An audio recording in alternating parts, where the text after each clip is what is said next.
नमस्कार. तौर्य प्रतिष्ठान व्हर्च्युअल फोरमवर आमच्या कार्यक्रमाची आम्ही आता सुरुवात करीत आहोत. या फोरमवर आपलं सर्वांचं स्वागत. मी माधव मांजरेकर. या व्हर्च्युअल कार्यक्रमाचा आरंभ आपण शांती पाठाने करूया. इन पर्सन कार्यक्रमाचा आरंभ आपण नेहमी दीप प्रज्वलनाने करतो. तर आता हा व्हर्च्युअल कार्यक्रम असल्यामुळे आपण शांती पाठाने याचा प्रारंभ करूया.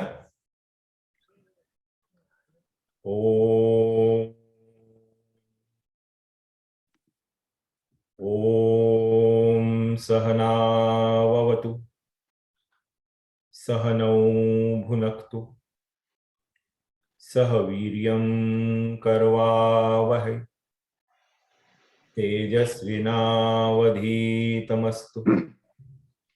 मा विद्विषावहै. ओम शांति शांति शांति. सहनाववतु आम्हा सर्वांचे रक्षण होवो. सहनौ भुनक्तु आम्हा सर्वांचे पोषण होवो. सहवीर्यं करवावहै आम्ही सर्व मिळून पराक्रम करोत. तेजस्विनावधीतमस्तु आमचे अध्ययन तेजस्वी होवो. मा विद्विषावहै आम्ही परस्परांचा द्वेष न करू. मंडळी, आजच्या कार्यक्रमामध्ये आपलं पुन्हा एकदा स्वागत. आजच्या कार्यक्रमाचं नाव आहे इंदिराबाई संत प्रतिभा आणि प्रतिमा. सादर करते आनंद लागू आणि अनु कानेटकर महाबळ. मी आनंदला कार्यक्रम सुरू करायची विनंती करण्यापूर्वी दोन गोष्टींचा मला उल्लेख करावासा वाटतो. आज या ठिकाणी आपल्या पार्टिसिपंट्समध्ये वीणाताई संत आहेत. वीणाताई नमस्कार. आणि दुसरी गोष्ट, आय जस्ट वॉन्ट टू नमस्कार. नमस्कार, मी वीणा संत. नमस्कार नमस्कार नमस्कार. खूप छान वाटलं तुम्ही आहात ह्या कार्यक्रमात. वा, मलाही फार छान वाटतंय. खूप दिवसांनी इंदिराबाईंच्यावर काही कार्यक्रम होतोय म्हणून. वा, छान. Thank you thank you. त्यांचा व्हिडिओ चालू ठेवता आला तर आम्हाला आनंद वाटेल. थोड्या वेळाने. हा, प्लीज. चालेल चालेल. आणि दुसरी गोष्ट, just wanted to acknowledge our patrons. ही मंडळी आहेत ज्यांच्या सपोर्टमुळे तौर्य प्रतिष्ठानचे हे कार्यक्रम आम्ही आयोजित आणि सादर करू शकतो. So cannot thank them enough. Thank you all. So with that me stop करतोय शेअरिंग आणि आनंद लागू यांना मी विनंती करतो की त्यांनी या कार्यक्रमाची सुरुवात करावी. आनंद. नमस्कार मंडळी. माधव, आभार तुझे. आणि माझ्याबरोबर आणि माझ्यापेक्षाही जास्त ज्यांचा हातभार या कार्यक्रमासाठी लागलेला आहे त्या अनु महाबळ कानेटकर यांचंही माझ्याबरोबरच स्वागत. इंदिरा संत या 20व्या शतकाच्या उत्तरार्धातल्या अत्यंत प्रतिभावान मराठी कवयित्री. त्यांचं मृदगंध हे आत्मचरित्रपर ललित लेखांचं पुस्तक त्यांची एक व्यक्ती म्हणून ओळख करून देतं, पण त्याचबरोबर त्यांच्या प्रतिभेची ओळख करून देतं. अतिशय हृदयस्पर्शी आठवणी आणि सहज सुंदर विचार या पुस्तकात पानोपानी इंदिराबाईंनी त्यांच्या सहज शैलीने लिहिले. म्हणूनच आज अनु महाबळ आणि मी या पुस्तकातले काही वेचक लेख, इंदिरा संतांच्या काही कविता आणि त्यांच्या ज्येष्ठ स्नुषा डॉक्टर सुप्रिया दीक्षित यांचा अमलताश हे आत्मचरित्र यातील काही भाग आपल्यापुढे सादर करणार आहोत.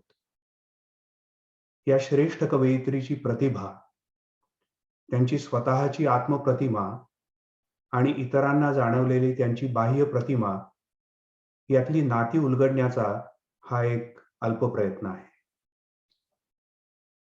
प्रथम इंदिराबाई मृद्गंधच्या प्रस्तावनेत पहिला पाऊस झाल्यानंतर येणाऱ्या मातीच्या वासाबद्दल काय म्हणतात ते बघू. त्या म्हणतात, माझ्या लेखी मृद्गंध हा केवळ मातीचा वास इतकाच मर्यादित नसतो. ज्या पंचमहाभूतांनी हे विश्व घडवलं त्यांच्या भेटीच्या एका विराट क्षणाचा तो अतिकोमल, अतिसूक्ष्म असा आविष्कार असतो. त्या क्षणात आप, तेज, वायू, पृथ्वी, आकाश ही 5 तत्व, पंचप्राण एकमेकांना भेटावे तसे एकमेकांना कडकडून भेटतात. त्या आनंद कल्लोळातून त्यांच्या स्वनी निर्माण केलेलं एक 5 पाकळ्यांचं अवकाश पुष्प उमलतं. त्याचा गंध हाच मृद्गंध. निसर्गासारख्या महाकलावंतानं निर्मिलेली ही एक गंध भारली कलाकृतीच. चराचरातही ही पंचतत्व आहेतच की. मग त्यांनाही या विराट आनंद कल्लोळाचा आशीर्वाद मिळाल्याशिवाय कसा राहील? त्या पंचतत्वांना घडलेली मी, माझ्यासारख्या अणुहून अणू असलेल्या जीवनानुभवांनाही या क्षणांचा स्पर्श झालेला असेल. त्या अनुभव कल्लोळातून निर्माण झालेलं सहज साधे हे लेख. आणि म्हणूनच हा एक योगायोग असं मी म्हणते. अनु, कुब्जा. अजून नाही जागी राधा, अजून नाही जागी राधा, अजून नाही जागे गोकुळ. अशा अवेळी पैल तीरावर आज घुमेका पावा मंजुळ. मावळतीवर चंद्र केशरी, पहाट वारा भवती भणभण. अर्ध्या पाण्यामध्ये उभी ती, तिथेच टाकून आपुले तनमन. विश्वच अवघे ओठा लावून, विश्वच अवघे ओठा लावून, कुब्जा प्याली तो मुरली रव. डोळ्यामधुनी थेंब सुखाचे, हे माझ्यास्तव, हे माझ्यास्तव. वाह. मृद्गंध मधला पहिलाच लेख आहे गंध गाभारा. कधी कधी मंगल आमच्या घरी गप्पा मारायला येते. मी माडीवर माझ्या खोलीत असले तरी ती फाटकाशी आल्याची चाहूल मला लागते. वाटतं रान गुलाबाचा रसरशीत हार पावलं टाकत येतोय. खिडकीतून बघून मी तिच्या ह्या रूपलावण्याबद्दल म्हणत नाही, मला न बघताच समजतं. तिनं रोज सेंट लावलेला असतो ना.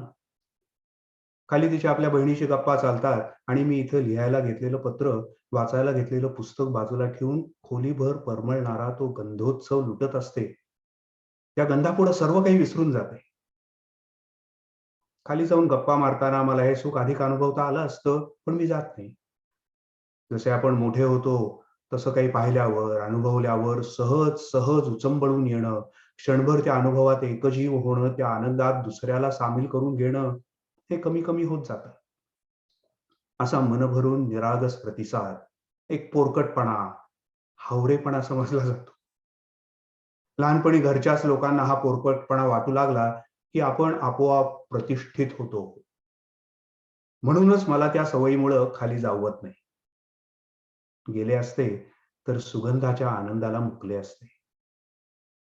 आणि जी गोष्ट अत्यंत आवडती त्या गोष्टीकडे दुर्लक्ष करण्याचं नाटक मला वटवावं लागलं असतं. तरी पण माझं गंधवेड अजून बालपणी होतं तसंच आहे. मला सुगंधच आवडतो असं नाही. रोजचा पेपर आला की त्याची घडी उलगडताना त्याचा वास घेण्याची माझी सवय अजून जात नाही.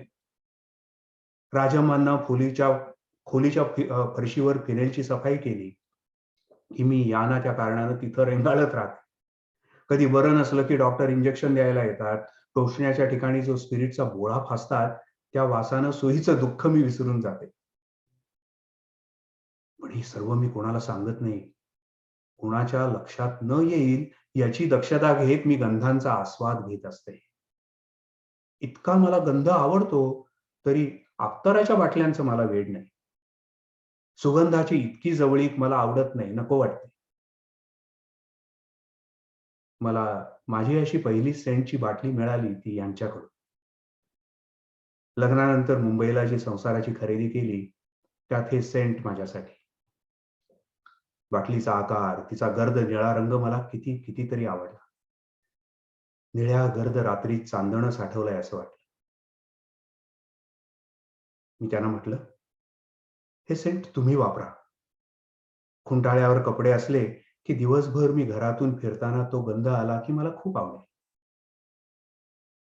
शेवटी ती बाटली त्यांनीच संपवली आणि ती संपेपर्यंत मी पॅरिसमधल्या संध्याकाळात सुखावून गेले. पण पुढे असा योग आला की मला कुपीतलं अत्तर कुंकू पावडर प्रमाणे रोज वापरावं लागलं. त्याला एक कारण झालं. मी बेळगावी नोकरी धरली ती प्राथमिक शिक्षकांच्या कॉलेजात. कॉलेज सकाळी ठीक 7ला सुरू होईल. घरातून भल्या पहाटे निघून माळावरची मोकळी हवा चाखून मोठ्या प्रसन्न मनानं वर्गात पाऊल टाकावं, तो एक उग्र रसायन माझ्यावर धावून यायचे. बंद खोलीच्या जुन्याट भिंतींचा, पारोशा कपड्यांचा, पान तंबाखूचा, विडीचा, खोबरेलचा अशा उग्र वासाचं तर रसायन तयार झालेलं असे. 2 दिवस कसे तरी काढले आणि मग पदराला बायाना अत्तराचा हात पुसून मी कॉलेजला जाऊ लागले. नोकरी संपली आणि आरशा पुढच्या प्रिया, कांता, युडी कलोन, पानडी या बाटल्या मी काढून टाकल्या. आता वीणाच्या ड्रेसिंग टेबलावर बाटल्यांची, फवाऱ्यांची ही गर्दी असते, पण मला त्यात रस नाही. माझं गंधांचं वा सुगंधाचं वेड गावरान पद्धतीचं आहे आणि गावरानानं ते जोपासलेलं आहे. ते लहानपणापासूनच आहे. तेव्हापासूनच माझी गंधग्रहण शक्ती मोठी तीव्र असावी. चवीचं जेवण झालं की हात धुवून परकराला पुसून हाताचा द्रोण करून त्यात नाक बुडवून भरभरून वास घ्यायचा ही माझी नेहमीची आवड. खांद्याची खमंग आमटी, साईचं दही आणि भात यांचं जेवण करावं आणि त्या संमिश्र वासाचा आनंद मनसोक्त लुटावा असं मला अजून करावंसं वाटतं. आईनं ठेवणींची पेटी उघडली की प्रत्येक वस्त्राची घडी प्रथम माझ्या नाकावर मी घेई आणि तो नव्या पण जुन्या कपड्यांचा गार सुगंध मला फार आवडायचा. गर्द रानातील वृक्षांचा वास, उभ्या पिकातून जाताना येणाऱ्या पात्यांचा वास, तुरीच्या शेंगांच्या घोसांचा वास, भुईमुगाचे ओले वेल उपटल्यावर त्यांना येणारा दुधाळ हिरवा उग्र वास, तूरकाठ्याच्या जळणावर तापवलेल्या दुधाचा आणि चहाचा वास, किती तऱ्हेचे वास मी लहानपणी अनुभवले असतील, मनात भरून ठेवले असतील. ज्या तवंदी या खेड्यात माझी लहानपणची 4-5 वर्ष आणि शिकत असतानाच्या सुट्टीचे दिवस गेले, त्या तवंदीत ही माझी आवड जोपासली गेली. तेव्हाची एक गोष्ट आठवते. आमची शेती असल्यानं घरात बैल, गाई, घोडे, म्हैस अशी गोठावर गुरं होती. त्यात नेहमी 5-7 लहान मोठी वासरं असायचीच. त्या वासरांसाठी जोंधळ्याची कोवळी ताटं रोज कोणी शेतातून आणायचं. ती कुऱ्हाडीनं तोडून त्याचे बोटभर लांबीचे तुकडे करून मी ते वासरांना घालत असे. तुकडे करण्यासाठी आमच्या सातबा पाटलांनी मला लहान पात्याची कुऱ्हाडही दिली होती. बाटूक तोडून सुपात घेतलं की त्याचा किती वास घेतला तरी मला पुरे व्हायचं नाही. कुणाला वाटायचं मी चोरून ते खातीच आहे. पण त्याचा गंध, सालांचा औषधी वास, कोवळ्या भिंडाचा निरशा दुधासारखा वास आणि पानाचा येणाऱ्या जिरे साळीच्या भातासारखा वास, त्यांचं मिश्रण म्हणजे मला पंचपक्वान्नांचं जेवणच वाटायचं. सातबा पाटील ओरडायचे तेव्हा मी सुपातून नाक काढायची. निरनिराळ्या गावातल्या खूप बागा मी पाहिल्या. देखण्या तशाच मिश्र सुगंधानं घमघमणाऱ्या. पण या बागांना माझ्या मनात स्थान नाही. त्या मी विसरले. मुंबईला असताना आमच्या घरी सुक्या पानात मळकट दोऱ्यानं गुंडाळलेली फुलाची एक पुडी रोज येई. देवासाठी ती उलगडली की जो असेल तो वास येई. पण त्या वासानं माझ्या मनात तवंदीची ब्रह्माची बाग उभी राहील. मला वाटतं गंधाच्या कणात ही एक मोठी शक्ती असावी. डोंगरावर आमचं गाव, डोंगराच्या तळाशी ब्रह्माचं देऊळ, तिथून खाली दगडी बांधीव पायऱ्यावरून गेलं की मग खूप मोठे वृक्ष आणि फळ्यांचा लहानसा पूल वहाळावर बांधलेला. डोंगरातून वाहून येणाऱ्या पाण्यावर ती बाग उभी केलेली. बागेत आतील बाजूला एक मोडकी झोपडी, शेजारी घमघमणारा हिरवा चाफा आणि पुढे ओल्या गार वाफ्यातील फुलझाडांचे हिरवे गार गंधच गंध. लहान पाटातून वाहणारं पाणी, काठानं कर्दळीची झाडं, कुठे सुपारीची, कुठे केळीची रांग, मध्येच वाफेच वाफे. निशिगंधाचे, कृष्णकांचनाचे, चटक चांदणीचे, मोगऱ्याचे, हळदीचेही, तुळशीचा तर केवढा मोठा चौक. त्या बागेचा संमिश्र गंध मला दुसरीकडे कुठेच जाणवला नाही. दवंदी गावालाच एक छान वास असायचा. स्वयंपाकघरातील आईच्या ओच्या पत्राला विलगल्यावर येतो ना त्या हिरव्या मसाल्याचा, तसा. शिरताना तापलेल्या कोमट अशा डोंगरातील अनघड दगड मातीवरून येणाऱ्या झळांचा वास, वेशीवरच्या दैवचाफ्याच्या दुधाचा फुलांचा गोड दुधाळ वास, घराघरातून येणाऱ्या धुराचा कडवट धुरकट वास, गुरांच्या अंगाचा, गोठ्यांचा वास, काढलेल्या दृष्टीचा, उदा धुपाचा वास, रॉकेलच्या चिमणीचा वास, तव्यावर परतल्या जाणाऱ्या खोरड्याचा खमंग वास, हे सगळे मिळून एक तवंदीचा वास. हा वास आईच्या मायेसारखा मनात सुखानं उतरून राहिलाय. म्हणूनच म्हणते, माझ्या गंध गाभाऱ्याची मुळं तवंदीत आहे. मला वाटतं प्रत्येकाच्या मनात संवेदनांसाठी एक सरकमंच असावा. अलीकडे पावसाळा, हिवाळा सगळे ऋतू खिडकीतून बघावे लागतात. आणि असं पाहतानाच अशक्त मूल रांगत यावं तसा पाऊस येतो. डांबरी रस्ता सिमेंटच्या गच्च्या ओल्या करतो आणि खिडकीतून सुवास येतो मातीचा. तो श्वासातून मनोमनी जातो आणि केवढ्या मोठ्या सरकमंचावरून पुढे येतो तो सरकमंच तवंदीतील शेताचा. नांगरलेली काळ्या मातीचे हिणके मिरवणारी जमीन आणि बांधाला आम्ही काही मुलं बैलांच्या माना गुंजारत उभी असलेली. एकदम डोळ्यात धूळ जाऊन ते चुरचुरतात. ते डोळे हळूच बघावे तो उंच वावटळी उभ्यानं धावत आलेल्या वाऱ्याचा दणका केवढा की आम्ही बैलांच्या पाठीला चिकटून उभे राहिलेलो. इतक्यात आभाळ काळेभोर होतं आणि विजेप्रमाणे साठ साठ साठ पावसाचे मोठमोठे थेंब सपकारायला लागतात. यावेळी नाचण्याशिवाय दुसरं काय करणार? आणि काळ्या भोर मातीतून उठणारा तो वाफाळा आणि वास, घम घम घम किती किती घ्यावा. शेवटी मी एक मोठा ढेकळा उचलून नाकाशी धरते. सरकत्या रंगमंचावरील एकदा अनुभवलेला आणि पुन्हा अनुभवत असलेला हा वास पहिल्या पावसाचा. मातीचा हाच खरा मृतगंध. या गंधात स्मृतीचे, रागानुरागाचे कोणतेच तरंग नसतात. तो असतो फक्त मृदगंध, एखाद्या विशुद्ध भावकवितेसारखा. हा उत्सव 4-2 क्षणच लुटता येतो, पण त्यासाठी जी वाट पाहिली ती धन्य होते. नाहीतरी कोणतंही अतीव सुख क्षणातच मोजायचं असतं ना.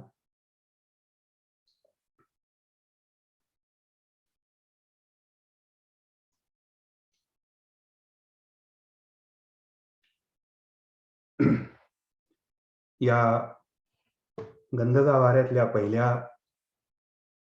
लेखानंतर आज आपण पुढच्या काही लिखाणामध्ये ज्या व्यक्तींचा उल्लेख येणार आहे त्यांची सर्वांना थोडीशी ओळख व्हावी म्हणून हे जरी नाटक नसलं तरी एका परीने यातील पात्रांचा परिचय हा थोडक्यात करून देतो. त्यांचं इंदिरा संत यांच्याशी असलेलं नातं, त्यांचे वडिलांची पहिली बायको त्यांना त्या थोरली आई म्हणतात आणि त्यांच्या स्वतःच्या आई इंदिराबाईंचा उल्लेख अक्का या नावाने त्यांच्या सुनेच्या लेखनामध्ये आपल्याला आढळेल. त्यांची धाकटी बहीण कमला, त्यांना ताई म्हटलं जातं, त्या नासी फडके यांच्या पत्नी आणि नासी फडक्यांचा उल्लेख इथे आप्पा या नावाने आढळेल. इंदिराबाईंचे काका, त्यांचे उल्लेख पुढे आहेत आणि काकू. इंदिराबाईंचे पती नारायण संत, त्यांची 3 मुलं, मोठा मुलगा प्रकाश आणि त्यांचंच दत्तक नाव चंद्रशेखर अथवा चंदू, ज्यांनी पुढे स्वतः एक कथालेखक म्हणून प्रसिद्धी मिळवली. प्रकाश नारायण संत, पुष्पा मुलगी आणि धाकटा मुलगा रवी,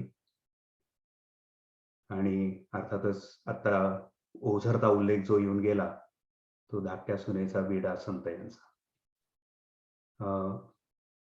सुप्रिया दीक्षित ज्यांच्या अमलताश या पुस्तकातल्या काही भागांचं वाचन हेही आम्ही करणार आहोत. त्या लग्नापूर्वीच्या कुमारी सुधा ओळकर आणि नंतर सुप्रिया प्रकाश दीक्षित. त्यांच्या आई इंदुमती नंदगडकर या इंदिराबाईंच्या त्यांच्या कॉलेजमधल्या दीर्घकाळच्या सहकारी होत्या. या दोघांचं लग्न होण्यापूर्वी अनेक वर्षांपासून. तर हे सगळे उल्लेख या पुढच्या वाचनामध्ये येणार आहेत म्हणून हे काही उल्लेख केले. आता अनु पुन्हा एकदा इंदिराबाईंच्या कवितेकडे आपल्याला घेऊन जाईल. सॉरी, हे पुढच्या अमलताश मधल्या काही भागांचं वाचन अनु आता करेल, त्यात हे उल्लेख येतील. अनु. मला प्राथमिक शाळेत घातलं तोपर्यंत आई मॅट्रिक पास झाली होती. नानांनी तिला कॉलेजमध्ये आर्टसाठी प्रवेश घेतला. मी 4थी पासून महिला विद्यालयात जायला लागले आणि आई BA झाली. तिनं लगेच BTचं शिक्षण संपवून मराठी ट्रेनिंग कॉलेजमध्ये नोकरी धरली. मराठी ट्रेनिंग कॉलेजमध्ये दुसऱ्या एक बाई, संतबाई नोकरीला लागल्यात असं आई आजीला म्हणालेली. आईची नोकरी सुरू झाली आणि संतबाईंना यावर्षी बोर्डीला बेसिक BTच्या एका कोर्ससाठी कॉलेजनं पाठवलंय असं आई म्हणायची. मग संतबाई कोर्स संपवून आल्या आणि दोघींची एकत्र नोकरी सुरू झाली. त्या मैत्रिणीही झाल्या. पुढल्याच वर्षी आईनं त्यांना खो देऊन रजा घेतली आणि MAचा अभ्यास सुरू केला. MA झाल्यावर सुद्धा पुन्हा दोघींची एकत्र नोकरी सुरू. आता मराठी ट्रेनिंग कॉलेज महिला विद्यालयापासून दूर वडगावला आमराईत असलेल्या वडगावच्या राणीसाहेबांच्या इमारतीत सुरू झालं. आई रोज बसनं सकाळी लवकर कॉलेजला जायची. संतबाई ठळकवाडीला राहायच्या. त्या पायी माळ तुडवत ठळकवाडीतून वडगावला जात. त्यांना 3 मुलं आहेत आणि मुलांचे वडील नुकतेच वारले आहेत असं घरी बोललेलं माझ्या कानावर आलेलं. आमच्या घरी सण होता की दुसरं काय कोण जाणे. आदल्याच दिवशी आजीनं आईला म्हटलेलं एक वाक्य कानावर आलं. इंदू, संतबाईंच्या मुलांना जेवायला बोलव ग. आणि ही संतबाईंची मुलं दुसऱ्या दिवशी आमच्याकडे जेवायला आली. चंदू, पुष्पा आणि रवी यांना मी प्रथम पाहिलं ते असं. आधीचे प्रिन्सिपॉल जाऊन संतबाई आमच्या कॉलेजच्या प्रिन्सिपॉल झाल्यात हे आईनं केव्हा तरी घरी सांगितलं. कॉलेज दूर वडगावला आणि वेळ सकाळची. विद्यार्थ्यांचे पाठ तपासायला गावातल्या शाळेत आई संतबाईंना यायला लागायचं. अशाच एका संध्याकाळी संतबाई गावात पाठ घ्यायला आल्या आणि तो संपल्यावर आमच्या घरी. पालेभाजी निवडायला लागल्यावर आजी मावशी बसल्या होत्या. मीही पालेभाजी निवडायला बसले मांडी ठोकून. मला पाहून हिला आवडतं वाटतं काम करायला असं म्हणत त्या परसात गेल्या. मी त्यांना प्रथमच पाहत होते. त्यांचं नऊवारी नेसणं वेगळंच पण छान वाटलं. डोळ्यांची ठेवण तिरकसच पण डोळे बारीक. पुष्पा अगदी यांच्यासारखीच, पण पुष्पाचे डोळे किती सुरेख आहेत, मोठे मोठे. यांचा आवाज मात्र अगदी चंदूचा आवाजासारखाच. रेडिओच्या खोलीत बोलताना चंदू हळू आवाजात बोलायचा. ते बाहेर ऑफिसमध्ये बसलेल्या नानांना घाबरून असं मला वाटायचं, पण तसं नाही. यांचे आवाजच खालच्या पट्टीतले. संतबाई प्रिन्सिपॉल झाल्या आणि त्यांच्या प्रकृतीच्या तक्रारी सुरू झाल्या. ऑपरेशन करायचं ठरलं.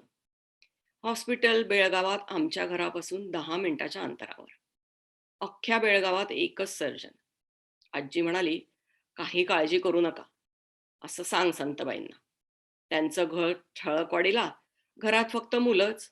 आपणच चहा जेवण पाठव, तू दुपारी जाऊन बस. ऑपरेशनच्या काळात शेतीच्या गावी तवंदीला असलेल्या संतबाईंच्या आई येऊन राहिल्या. ठरल्याप्रमाणे ऑपरेशन पार पडलं. आई बरोबर एकदा मी हॉस्पिटलमध्ये गेले. मी संतबाईंच्या आईंना प्रथम पाहिलं ते त्या दिवशी. सगळेजण त्यांना वहिनी म्हणायचे. त्यांनी आणि मोठ्या आईनी चंदूला दत्तक घेतलं होतं. म्हणून त्याचं नाव प्रकाश नारायण संतांचं भालचंद्र गोपाळ दीक्षित झालेलं. गोऱ्या नाजूक वहिनी मला भावलीसारख्या वाटल्या. त्यांच्या डोळ्यांची तिरकस ठेवण माझ्या लगेच लक्षात आली. त्यांचं नऊवारी नेसणंही संतबाईंच्या नेसण्यासारखंच पोचा घालून. 8 दिवसानंतर संतबाई घरी गेल्या.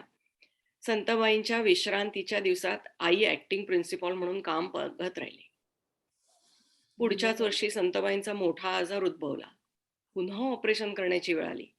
तेच हॉस्पिटल, तेच सर्जन, तीच आई आजीची मदत. या 2 वर्षानंतर संतबाईंचं आमच्याकडचं येणं वाढलं.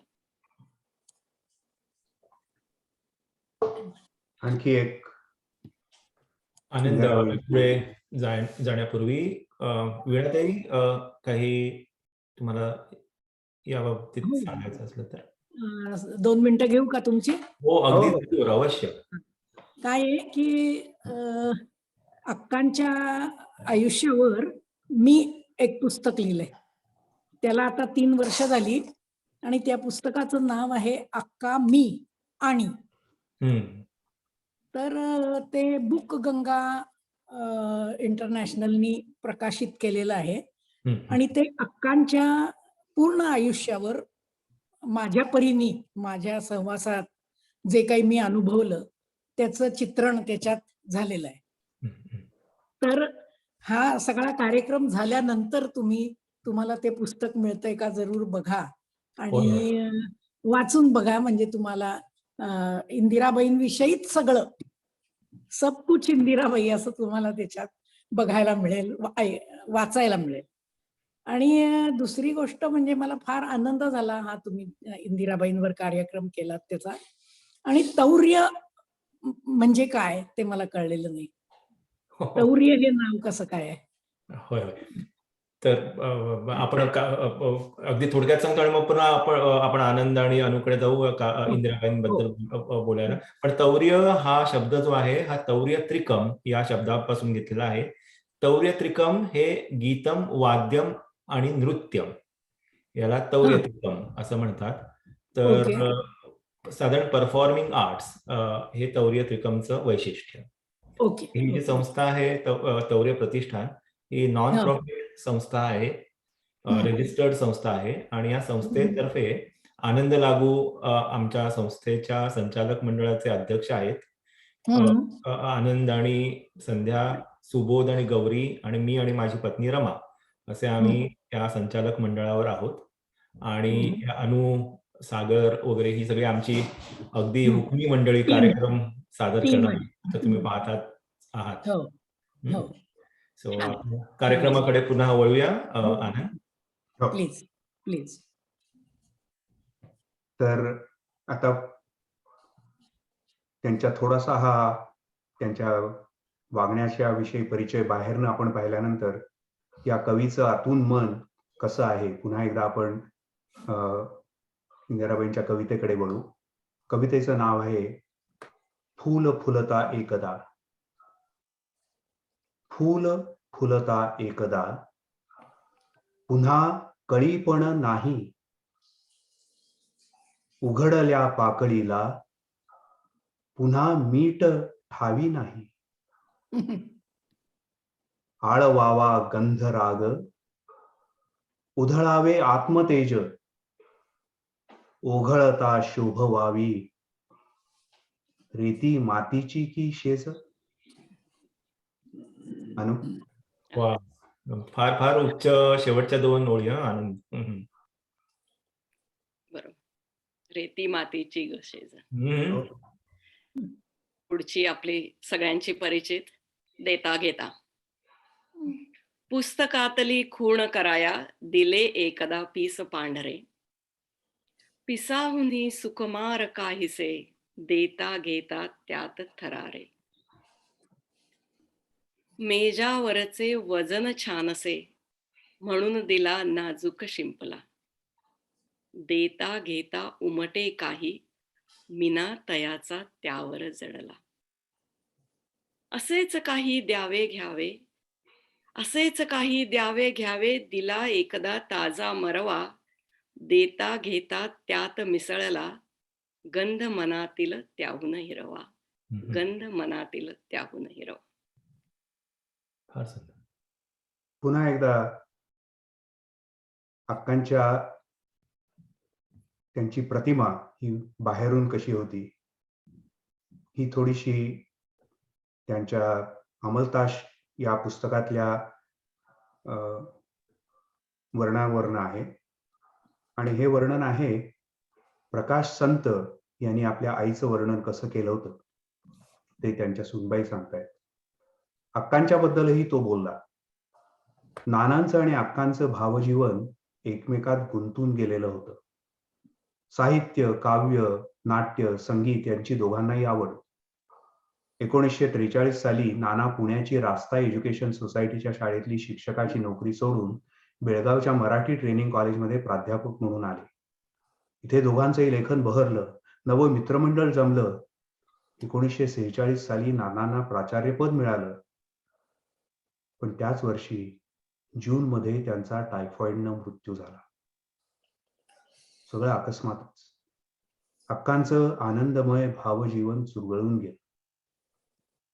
पण तिचा स्वभाव स्वाभिमानी आणि आपत्तीला धैर्यानं सामोरं जाण्याचा असल्यानं तिनं स्वतःला सावरलं. लगेच बीटीला प्रवेश घेतला. प्रवेश मिळाल्यावर बाबू बोरकरांच्या शब्दामुळे तिला नानांच्या कॉलेजातच नोकरी मिळाली. तिनं आपल्या दुःखाचं प्रदर्शन कधीच केलं नाही. नानांच्या आठवणी क्वचितच निघत. तिनं मनाचा तो कप्पा बंदच करून टाकला.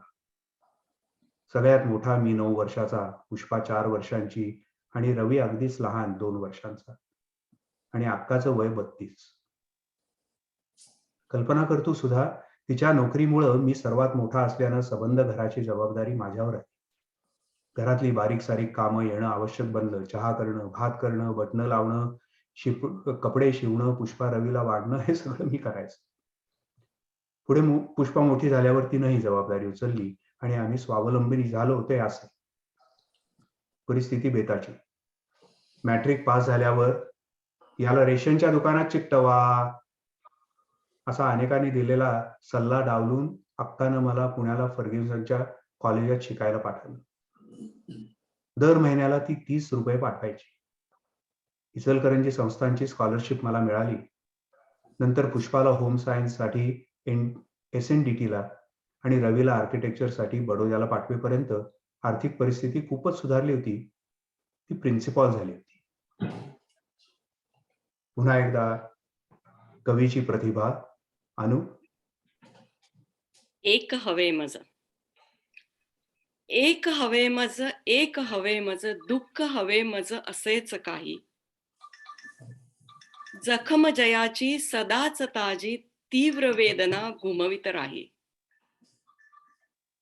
नको तशी ती कधी भराया, नको तशी ती कधी भराया, नको बधिरता त्या जखमेवर, नकोत टाके तिला जुळाया, नको तिच्यावर शीतल फुंकर.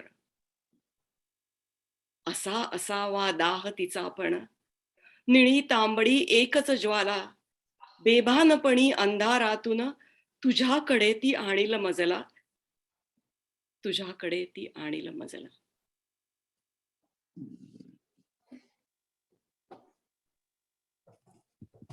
आधीच्या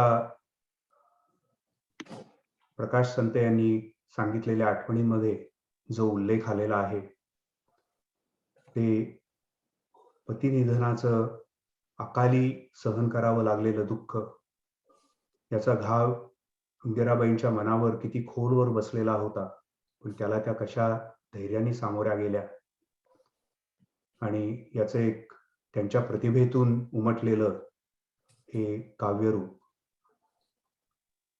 त्यांच्या स्वतःच्या कविता निर्मितीची एक प्रक्रियाच या पुढच्या मृद्गंध या लेखातून आपल्याला आढळून येईल. तो मी आता आपल्या पुढे सादर करतो.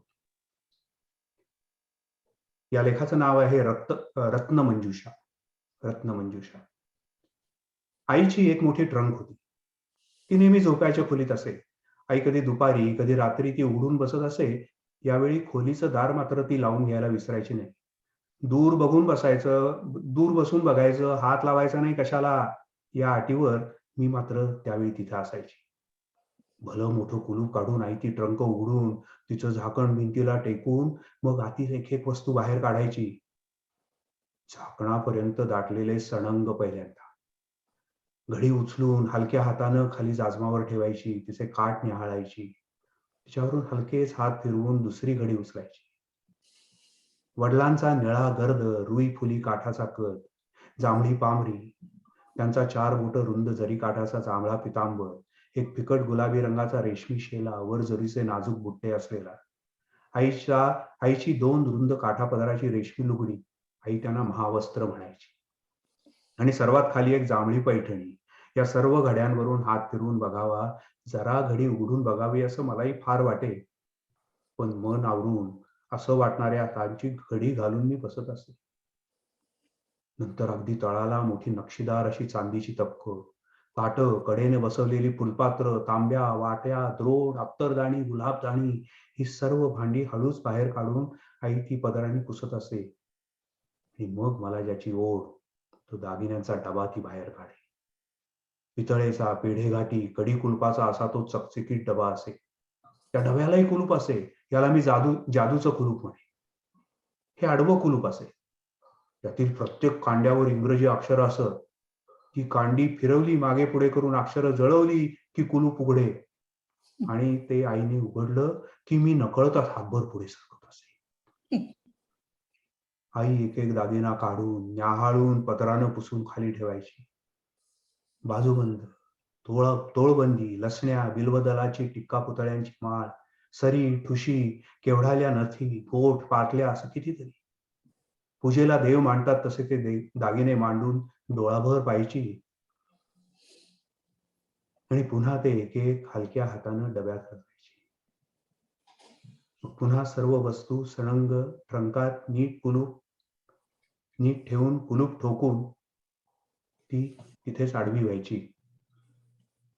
मी तिथेच बसून. आईचा चेहरा लाल कसनुसा व्हायचा. डोळ्यांच्या कोरेत पाणी लकाकायचं. मी विचारलं की पडू दे मला म्हणून कुशीला वळायची. मीही मग मुकाट्यानं दार उघडून बाहेर जायची. आता वाटतं ते सगळे सणंग दागिने यांचं दर्शन तिला अस्वस्थ करीत असणार. हा पतीकडून रुसून फुगून मागून घेतलेला, हा लग्नातला, हा पाडव्याच्या ओवाळणीत तपकात घालून लक्ष दिवे उजाळल्याचा आनंद देणारा, हा थोरल्यांना आहे मलाही हवाच म्हणून पतीवर रागावून मागून घेतलेला. कितीतरी आठवणी त्या दागिन्याभोवती निगडीत असतील. कडू गोड असल्या तरी हव्याशा आठवणी.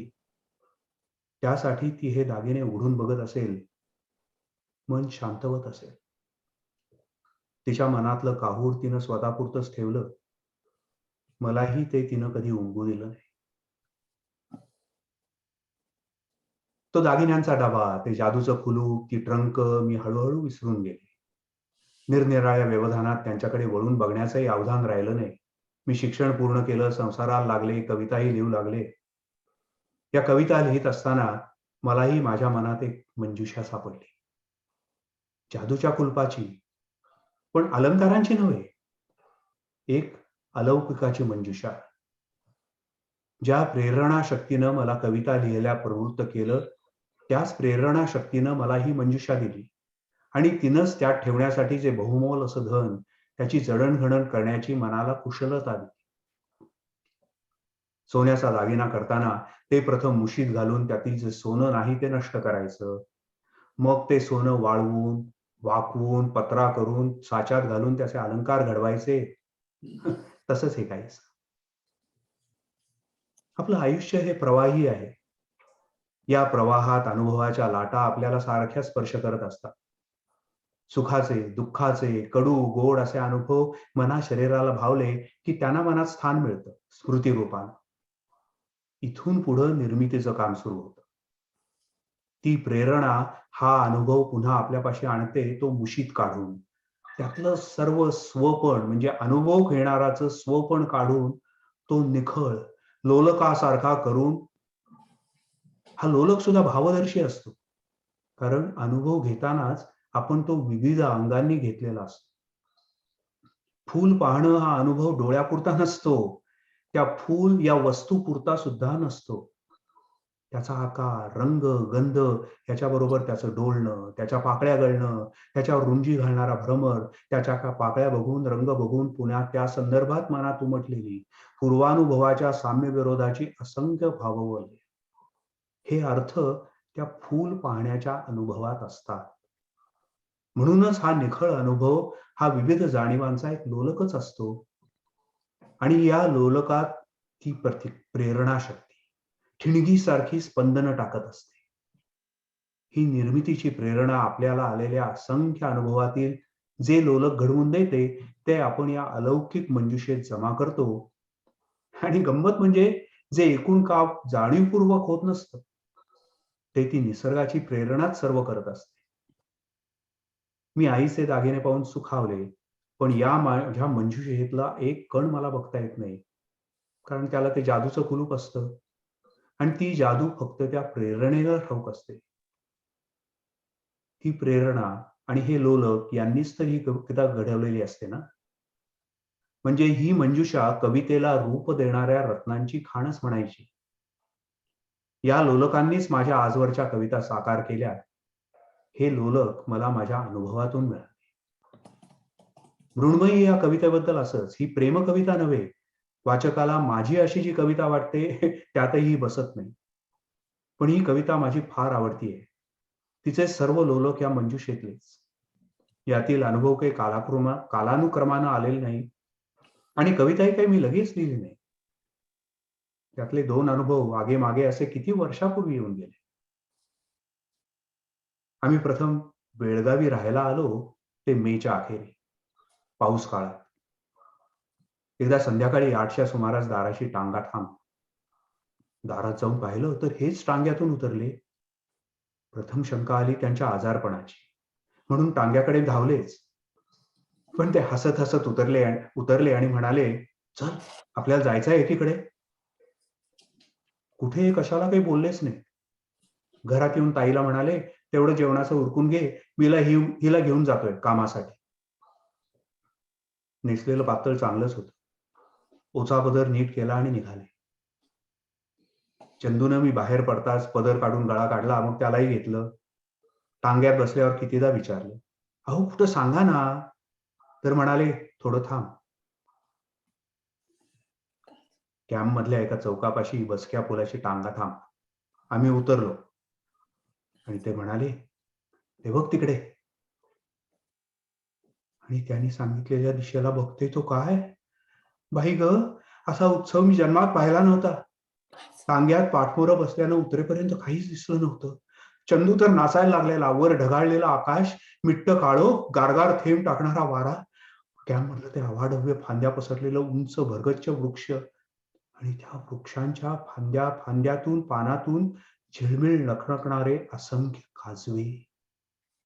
त्यांच्या हिरवट पारदर्शी शांत अशा प्रकाशबिंदूंची ती झगमगणारी अगणित नर्तन वलय त्या पुलावर बसून आम्ही किती वेळ त्या नक्षत्र वृत्तात हरवलो.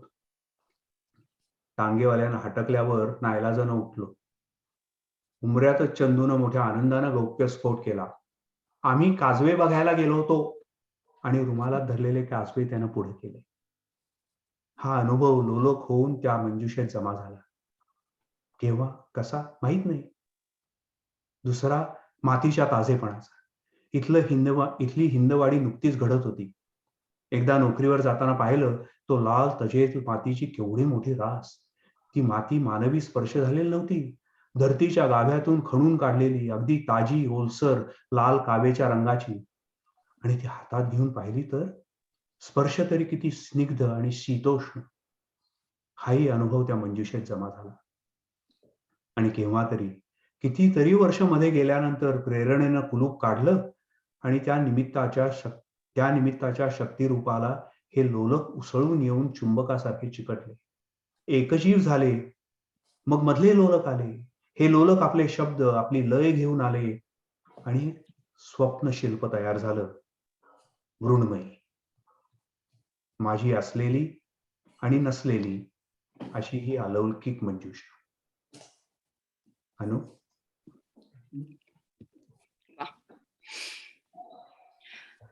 मृण्मयी.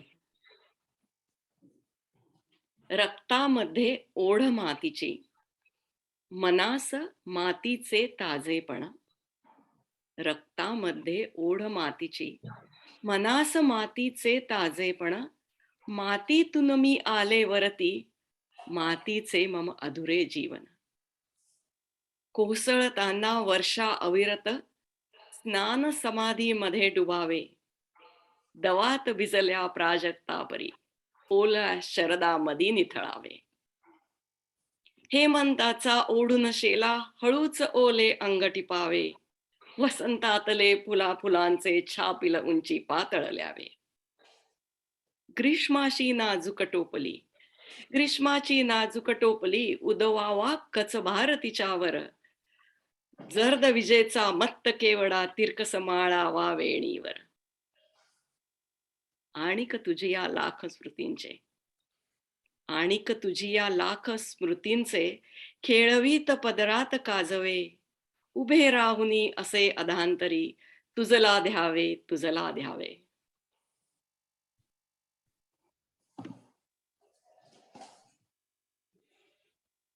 यानंतर पुन्हा एकदा त्यांच्या स्वतःच्या लेखनामध्ये इंदिराबाईंच्या आणि त्याच्यानंतर तसाच एक अनुभव त्यांच्या सुनेने जो वर्णन केलेला आहे.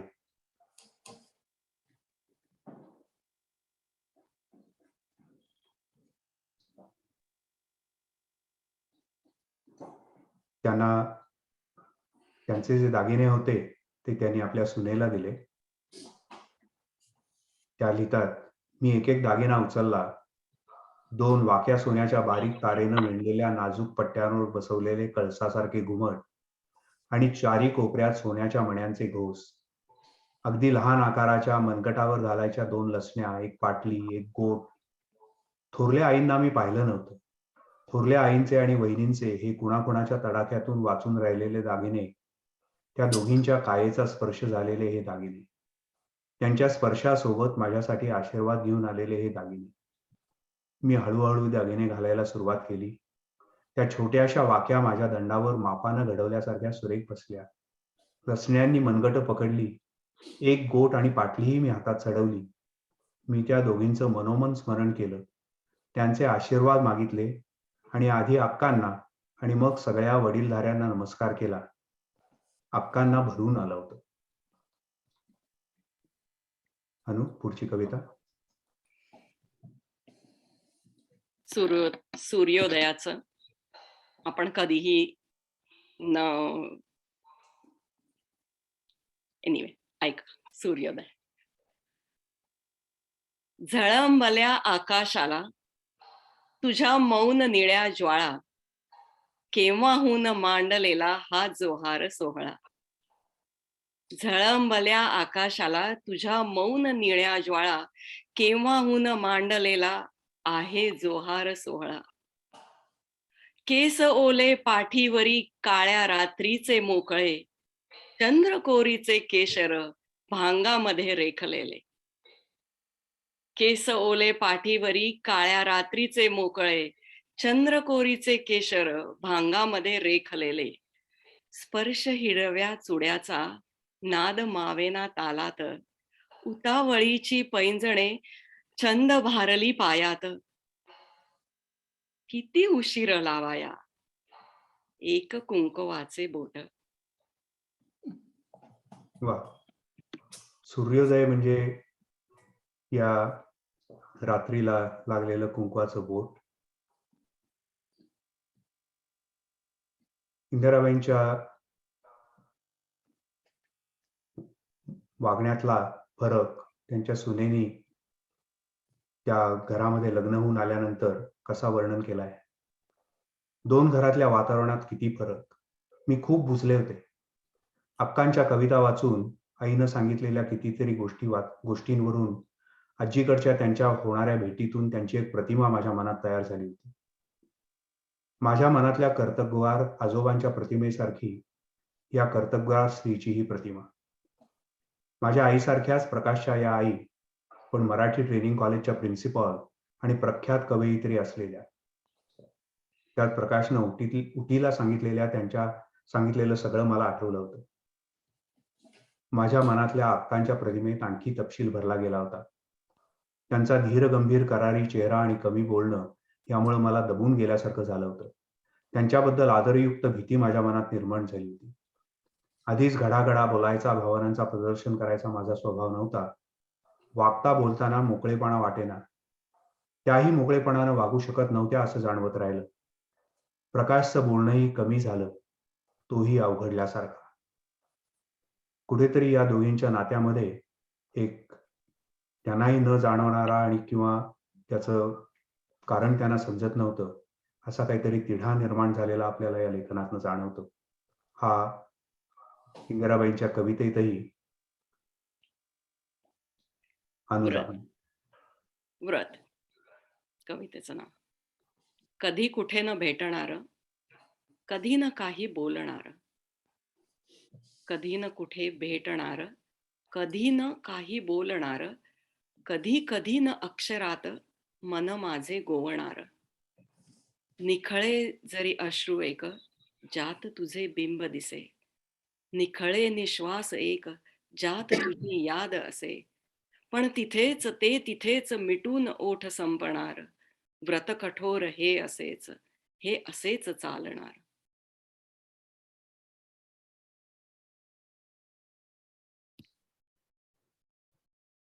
विरामचिन्हेसारख्या वृक्ष विषयावर इतकी रोमॅन्टिक कविता, भावकविता, सगळ्यांच्या आपल्या आवडीची परिचित. पत्र लिही पण नको पाठवू, शाई मधुनी काजळ गहिरे, लिपी रेषांच्या जाळी मधुनी नको पाठवू हसू लाजरे. चढण लाडकी भुवई मधली नको पाठवू वेलांटीतून, नको पाठवू तीळ गालीचा पूर्णविरामांच्या बिंदूतून, नको पाठवू अक्षरातुनी शब्दांमधले अधीरे स्पंदन, कागदातुनी नको पाठवू स्पर्शामधला कंप विलक्षण, नको पाठवू वीज सुवासिक उलगडणारी घडी घडीतून, नको पाठवू असे कितीदा सांगितले मी तू हट्टीपण. पाठविसी ते सगळे पहिल्या ओळीमध्येच मिळते, पत्र पुढचे त्यानंतरचे पण वाचायाचे राहून जाते. किती सुंदर. वा. आणि प्रत्यक्ष अनुभवात आलेला हा त्यांच्या सुनेकडनं आपल्याला मिळालेला अनुभव पुन्हा एकदा या कवयित्रीच्या व्यक्ती म्हणून असलेल्या व्यक्तिमत्वावर थोडासा वेगळा प्रकाश टाकणारा. 2-3 दिवसांनी प्रकाशचं एक वेगळंच पत्र मला वाचायला मिळालं, आनंदानं लिहिलेलं. अक्का कराडला आल्या होत्या. दोघांच्या भरपूर साहित्यिक गप्पा झाल्या होत्या. अक्कांच्या हातचा त्यांचा आवडता स्वयंपाक त्याला मिळाला होता. मला खूप आनंद झाला. आशेचा किरण दिसल्याचा हा आनंद. माझ्या मनावरचं निराशेचं मळप बाजूला झालं होतं, थोडी सैलावली. यावेळी त्या डॉक्टर होऊन त्यांचं रेसिडेन्सी करण्यासाठी परत मुंबईला गेल्या होत्या. हाऊसपोस्ट सुरू होऊन 10 दिवस झाले होते. पुन्हा मला 2 पत्र एकदम मिळाली, प्रकाशचं आणि अक्कांचं. वाचल्यावर माझं मन उद्विग्न होऊन गेलं. बेळगावला, पुण्याला माझ्या हाऊसपोस्ट बद्दल बरीच चर्चा झाली होती. चंदूचं लग्न, संसार, चंदूच्या बायकोचं हाऊसपोस्ट साठी मुंबईला जाणं हा चवीनं बोलायचा विषय झाला होता. नवरा मिळवतोय, हिनं घरी राहून चांगला संसार करावा, प्रॅक्टिस कशाला पाहिजे, हाऊसपोस्ट कशाला करायला पाहिजे, ही चंदूला सोडून गेली कशी, लग्न झाल्यावरही चंदूची काळजी अक्कानीच करायची का? सगळ्यात कहर म्हणजे ज्यांना हाऊसपोस्टचं महत्व माहीत होतं, अशा एका व्यक्तीनं खास बेळगावी भाषेत केलेली टिप्पणी. सुधानं खरं म्हणजे चंदूला सोडून जायचं नव्हे. वाचून मी हतबुद्ध झाले. काही सुशिक्षित संस्कृत घरातून आलेल्या या प्रतिक्रिया याचं कारण? मी नुसतीच डॉक्टर नव्हते, तर स्त्री डॉक्टर होते, नववधू होते. माझं स्वतंत्र व्यक्तिमत्व सगळ्यांना खुपत तर नव्हतं. अजून पुढे जाण्याच्या माझ्या महत्वाकांक्षेनं सगळ्यांचा ऐकू तर दुखावला गेला नव्हता. संसार करण्यासाठीच मी लग्न करून आले होते ना. संसार सांभाळूनच मी नोकरी किंवा व्यवसाय करणार होते ना. हाऊसपोस्टसाठी सगळं सोडून मी कायमची तर गेले नव्हते ना. आणि आता 4 दिवसात अचानक डॉक्टर तर झाले नव्हते. माझ्या डोक्यात विचारांचं मोळ उठलं होतं. प्रकाश त्याच्या बिघडलेल्या तब्येतीमुळं आणि हलवेपणामुळं कोलमडून गेला होता, आगतिक झाला होता. माझी ही सहनशक्ती संपली होती. आणि अशीच एक मनाची अवस्था इंदिराबाईंच्या कवितेत ती आता अनुसादर करेल. कवितेचं नाव कड. कुणी निंदावे त्यालाही करावा मी नमस्कार. कुणी धरावा दुरावा त्याचा करावा सत्कार. काही वागावे कुणीही मीच वागावे जपून. सांभाळण्यासाठी मने माझे गिळावे मी पण. कित्येकांना दिला आहे माझ्या ताटातील घास. कितीकांच्या डोळ्यातील पाणी माझ्या पदरास. आज माझ्या आसवांना एक साक्षी ते आभाळ. आज माझ्या आसवांना एक साक्षी ते आभाळ. मनातील कडासाठी एक अंधार प्रेमळ.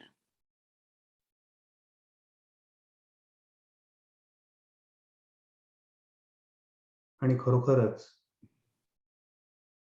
असं ज्यांचं मनाची ठेवण आहे, त्यांच्याकडून पुढील प्रमाणे वागलं गेलं असेल, याच्यावर आपलाही विश्वास बसत नाही. पुन्हा एकदा अमलताजमधला एक उल्लेख.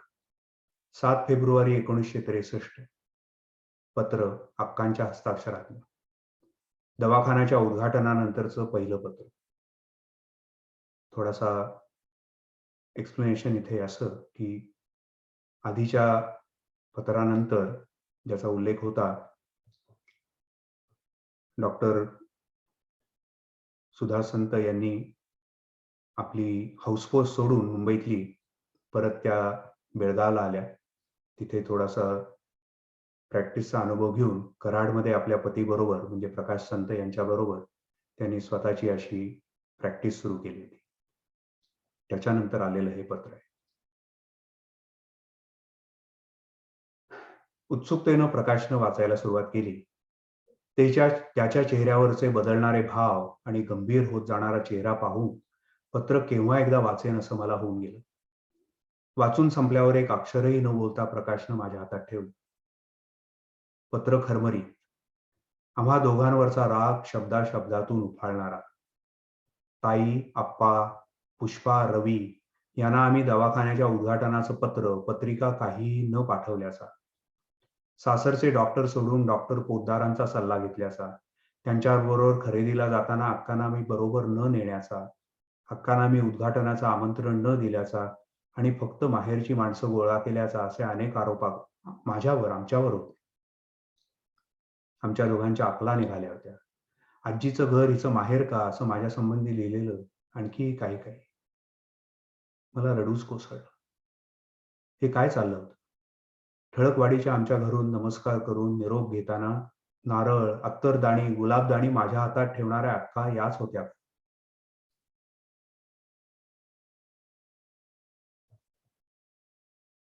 कवीची प्रारब्ध. प्रतिभा. अनु पुन्हा एकदा. प्रारब्धा. प्रारब्धारे तुझे माझे नाते अटीतटीचे. हारजीत तोलण्याचे पारद्याचे सावजाचे. फासातले तुझे पेच तुझे अंधारीचे घाव. सोडविणे नि सोसणे हेच आयुष्याचे नाव. जाळे फेकून रेशमी देशी सुखाचे आभास, सुख काचते भोगता जीव होतो कासावीस. जिद्द माझीही तशीच, नाही लवलेली मान, जरी फाटला पदर तुझे झेलते मी दान. काळोखते भोवत आली जीव येतो उन्मळून, तरी ओठातून नाही तुला शरण शरण.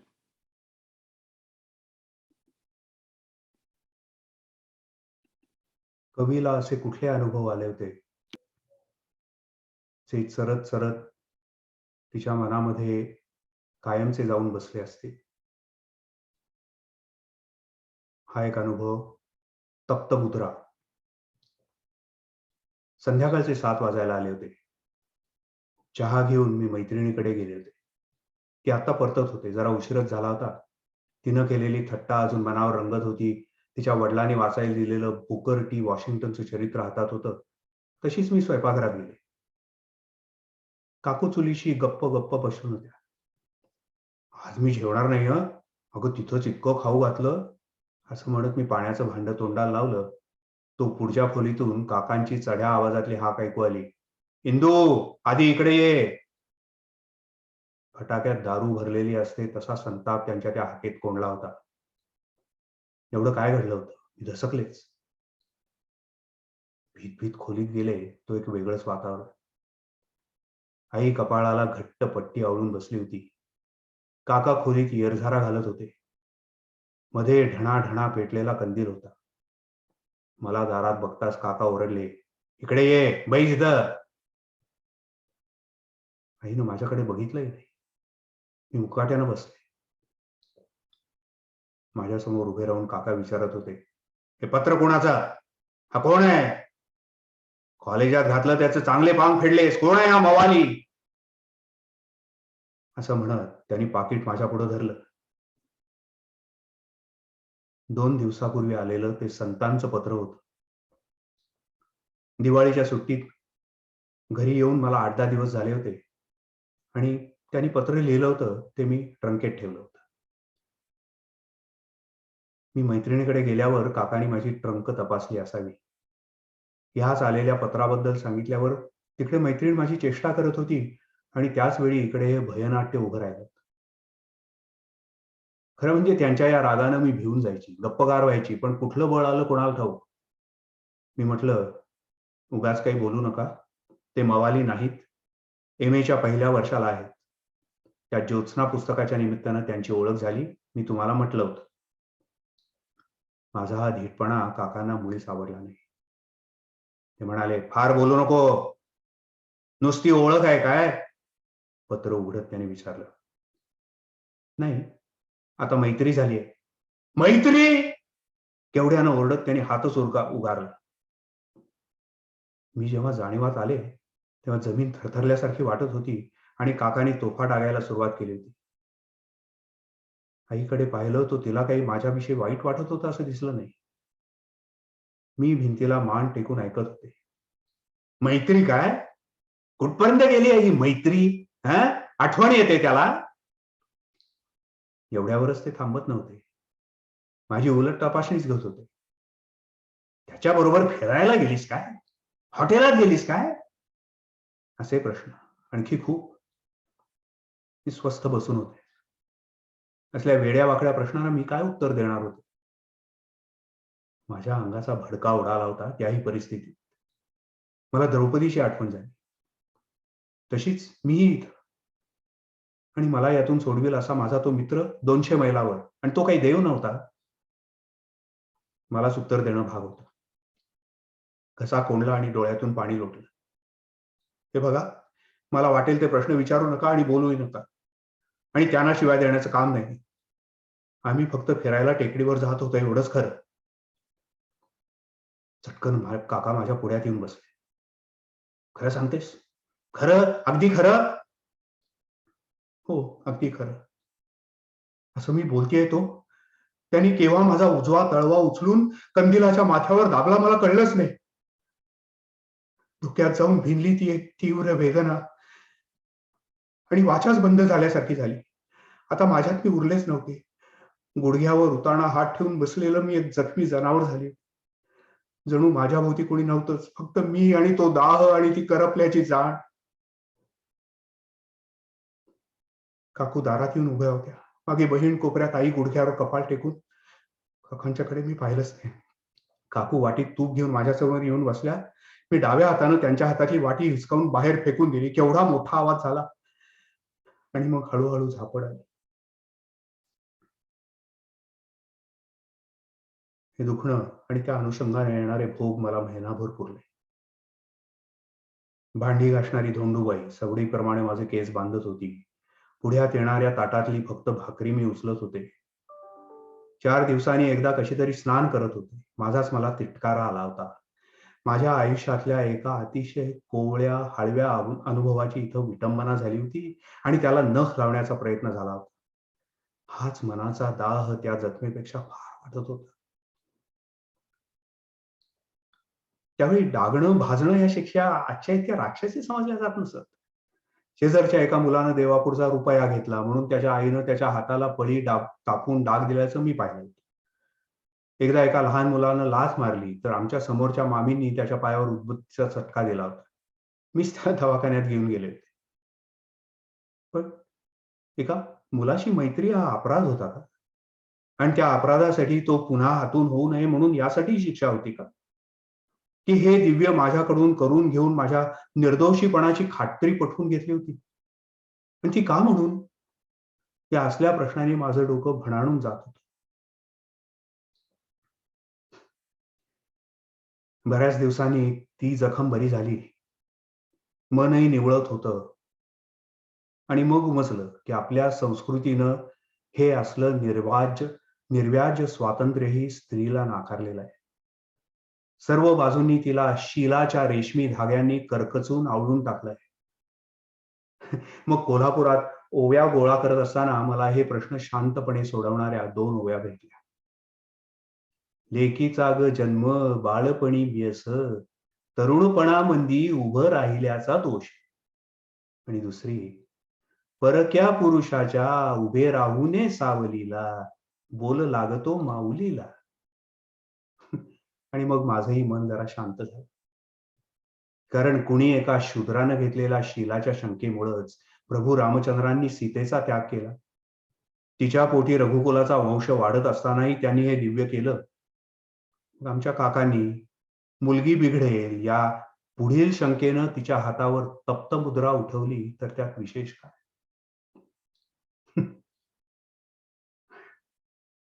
लग्नानंतर मी या तप्त मुद्रेची गोष्ट यांना गंमत म्हणून सांगितली.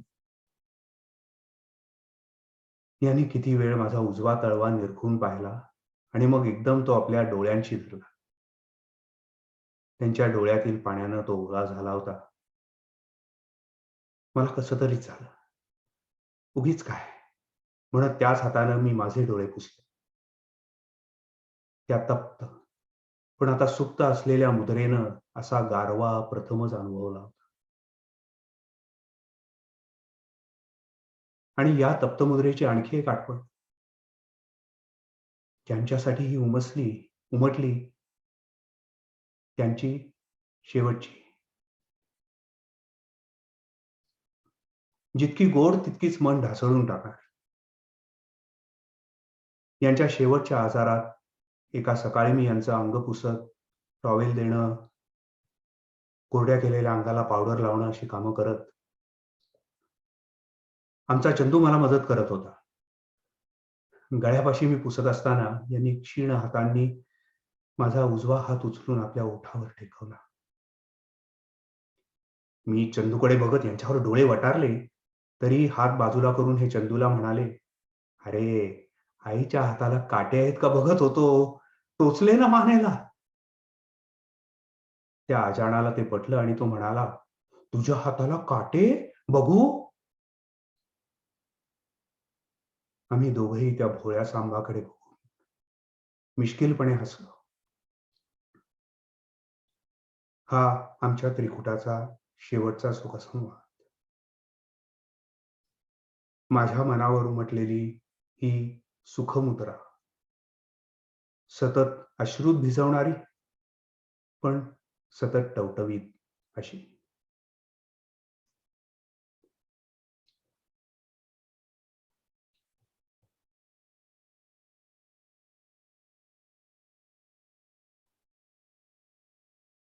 आणि ही एक कविता, दान.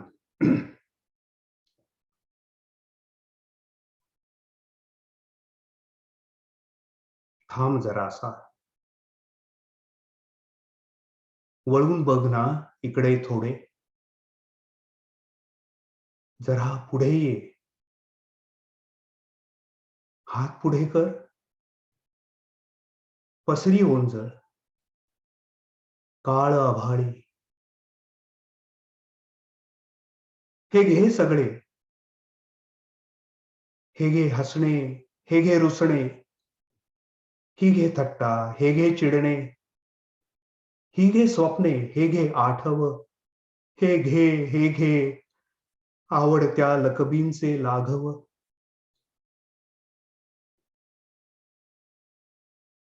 निघताना अन हे घे एकच,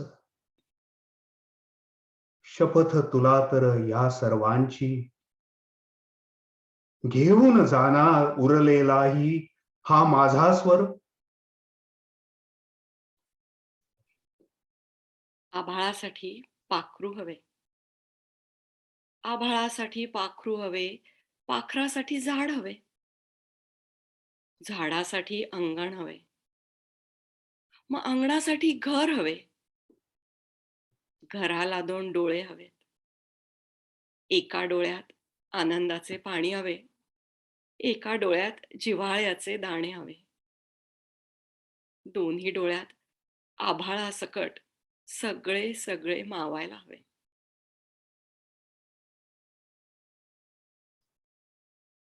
पुन्हा एकदा अमलताजमधून 1985 सालचा जानेवारी महिना. अक्कांना साहित्य अकादमी अवॉर्ड मिळालं होतं. ही बातमी अक्कांना प्रथम कळवली त्यावेळचे दैनिक सकाळचे कोल्हापूरचे संपादक विजय कुवळेकर यांनी. अक्कांचं पाठोपाठ पत्र आलं. ध्यानी मनी नसताना पावसानं कोसळावं तशी ही बातमी कुवळेकरांनी कळवली तेव्हा मी कुंठित झाले. प्रथम फार उदास वाटलं. आज ताई नाही, आप्पा नाही, प्रभाकर पाध्ये, माधव आचवल, वारा ढवळे नाहीत. आणि काय सांगू, नानांची मला तशी फार आठवण येत नाही, पण ती आली आणि कासावीस झाले. त्यातून थोडी सावरते तो श्रीपूंचा फोन आला. हा आनंद थोडा पचनी पडतो तो आमचे डॉक्टर याळगी गेले. मी त्यांना पहिला फोन केला तेव्हा ते निजून होते. छातीत दुखत होतं. म्हणाले, जाता जाता चांगली बातमी मिळतेय, किती छान आहे. सकाळी फोनवर खूप बोलले. संध्याकाळी गेले देखील. मनाला आधार होता. आता मन रिकामं रिकामं वाटतंय.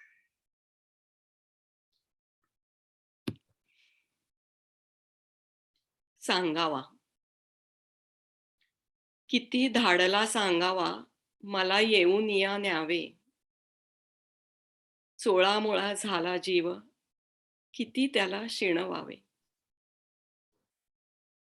किती पाहिली मी वाट, असे सांगावे धाडून. केली कितीदा तयारी, सारे काही आवरून. अंगणात सम्मार्जन, दारा सतेज तोरण, सारविल्या भुईवरी स्वस्तिकाचे रेखाटन. चूल बोळकी बाहुल्या, दडपिल्या पेटाऱ्यात, लख लख सारे काही निघायाच्या तयारीत. कसा नसेल पोचला, एक सांगावा येथून. कसे नसेल ठाऊक, इथे मोजते मी क्षण. दक्षिणेच्या झंझावाता, कधी येणार धावत, माझे मातीचे हे घर, कधी घेणार मिठीत.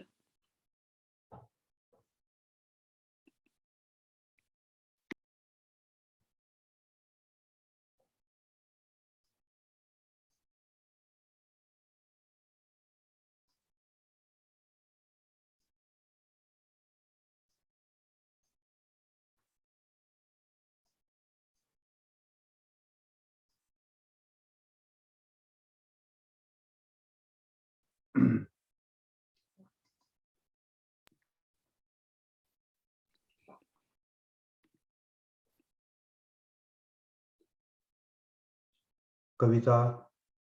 गद्यलेखन, कवीविषयी लिहिले गेलेलं लेखन यातून एका अलौकिक कवी प्रतिभेचा आपण अनुभव घेतला.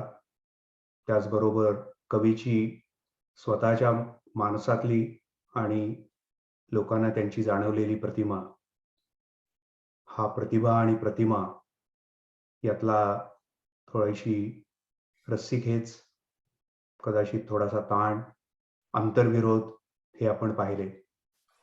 यातून आपल्याला कवी प्रतिभेविषयी आणि एकूण मानवी जीवनाविषयी काही एक सखोल अनुभव येतो का, याचा शोध घेण्याचा हा एक प्रयत्न होता. आमचा कार्यक्रम इथे संपवतोय, परंतु आपल्याला जर काही याविषयी बोलायचं असलं, विचार प्रकट करायचे असले तर ते जाणून घ्यायला नक्कीच आवडेल. अर्थातच अनुनी याच्यामध्ये जे अतिशय महत्वाचं काम केलेलं आहे त्याबद्दल तिचे अतिशय आभार. अनुला जर काही शेवटचे 4 शब्द बोलायचे असले तर तिने बोलावे. इतकं आपल्याकडे इंदिराबाईंनी ऑलरेडी सगळं लिहिलेलं होतं. या कार्यक्रमाच्या निमित्ताने पुन्हा एकदा त्या नव्याने भेटल्या. त्याच्यामुळे टौर्य प्रतिष्ठानचे आणि आनंदचे खूप आभार. मला पण तुम्हा सर्वांचं अभिनंदन करावंसं वाटतंय. फारच कार्यक्रम सुंदर झाला आणि पुन्हा सगळ्या गोष्टींना उजाळा मिळाला. फक्त एक छोटासा तुमच्या पुढे नमूद करावंसं वाटतं की अंमलतासचा तुम्ही बऱ्यापैकी या कार्यक्रमामध्ये भाग घेतलेला आहे, सहभाग करून घेतलेला आहे. तर त्याविषयीच्या इंदिराबाईंविषयीच्या ज्या दुसऱ्या बाजूला त्यांनी थोडा प्रकाश टाकायचा प्रयत्न केलाय. तर तो भाग तुम्हाला माझ्या पुस्तकामध्ये वेगळ्या उजेडात बघायला मिळेल असं मला वाटतं. त्यातल्या प्रत्येक प्रसंगात. कारण अंमलतास वाचल्यानंतरच मला त्याचा खुलासा करावा म्हणून एक प्रेरणा माझ्या पुस्तकासाठी मिळालेली आहे. अर्थात तो अगदी वेगळा भाग आहे, म्हणजे फार थोडा भाग आहे. पण त्यांचे जे संदर्भ तुम्ही आज घेतलेत, त्या प्रत्येकाचा खुलासा माझ्या परीने, आणि मी त्यांना 35 वर्ष जवळून पाहिलं, एकत्र राहिले मी त्यांच्याबरोबर. त्यामुळे त्याचा उल्लेख आणि त्याचा परामर्श मी माझ्या पुस्तकात माझ्या परीने घेतलेला आहे. तर मला वाईट असं वाटतं की ते तुम्हाला आधी नाही वाचायला मिळालं या कार्यक्रमाच्या. पण तरी ठीक आहे. जेव्हा तुम्हाला मिळेल तेव्हा तुम्ही जरूर वाचा, असं माझं तुम्हाला विनंती आहे. आणि पुन्हा एकदा तुम्हा सर्वांचं खूप अभिनंदन. Thank you very much. Thank you Veenatai. So त्या अनुषंगाने अ, जर एखादी तुम्ही काही आठवण सांगू शकलात किंवा आता आनंद आणि अनुनी जे प्रसंग कथन केलेत त्याबद्दल वेगळा एक कुठला दृष्टिकोन आहे का, या बाबतीत तुम्ही काही हे करू शकलात? कारण की आमचा थोडासा अप्रोच आणि आनंद ह्याच्यावरती थोडंसं आणखीन स्पष्टीकरण देऊ शकेल की आपण या कार्यक्रमाचं नाव जसं म्हटलं की प्रतिभा आणि प्रतिमा. सो कवयित्री म्हणून इंदिराबाई किंवा अक्का कशा होत्या, किंवा आणि त्याच्यामधल्या त्या स्त्री ह्या कशा होत्या, याचा आम्ही मागोवा घ्यायचा हा प्रयत्न करतोय. बाय नो मीन्स आम्हाला त्या कळल्या आहेत किंवा आम्हाला त्या कळल्या वगैरे वगैरे असं काही आमचं हे नाहीये. त्याच्यामुळे तुम्ही या कार्यक्रमाला येणं हे फार अगदी आनंदाची आमची, म्हणजे आनंद द्विगुणित झालाय. आणि तुम्ही जर काही आठवणी सांगू शकलात अक्कांबद्दल किंवा आता ह्या ज्या प्रसंगांबद्दल, तर खूप ऐकायला आवडेल आम्हाला. या आत्ता तुम्ही जो उल्लेख केलात ना, त्यांच्या मेडिकलचा प्रवेश जो होता, पोस्ट ग्रॅज्युएशनचा, तर त्याचा खुलासा इतका साधा आहे जो मी माझ्या पुस्तकात केलाय. त्यांना खूप वाईट वाटलं. माझ्या जाऊबाईंना, सुप्रिया म्हणत होते मी त्यांना, त्यांचं नाव सुधा होतं, पण चंदूंनी ठेवलेलं नाव सुप्रिया होतं. तर मी एकटीच त्यांना सुप्रिया म्हणत असे, बाकी फारसं कुणी म्हटलं नाही.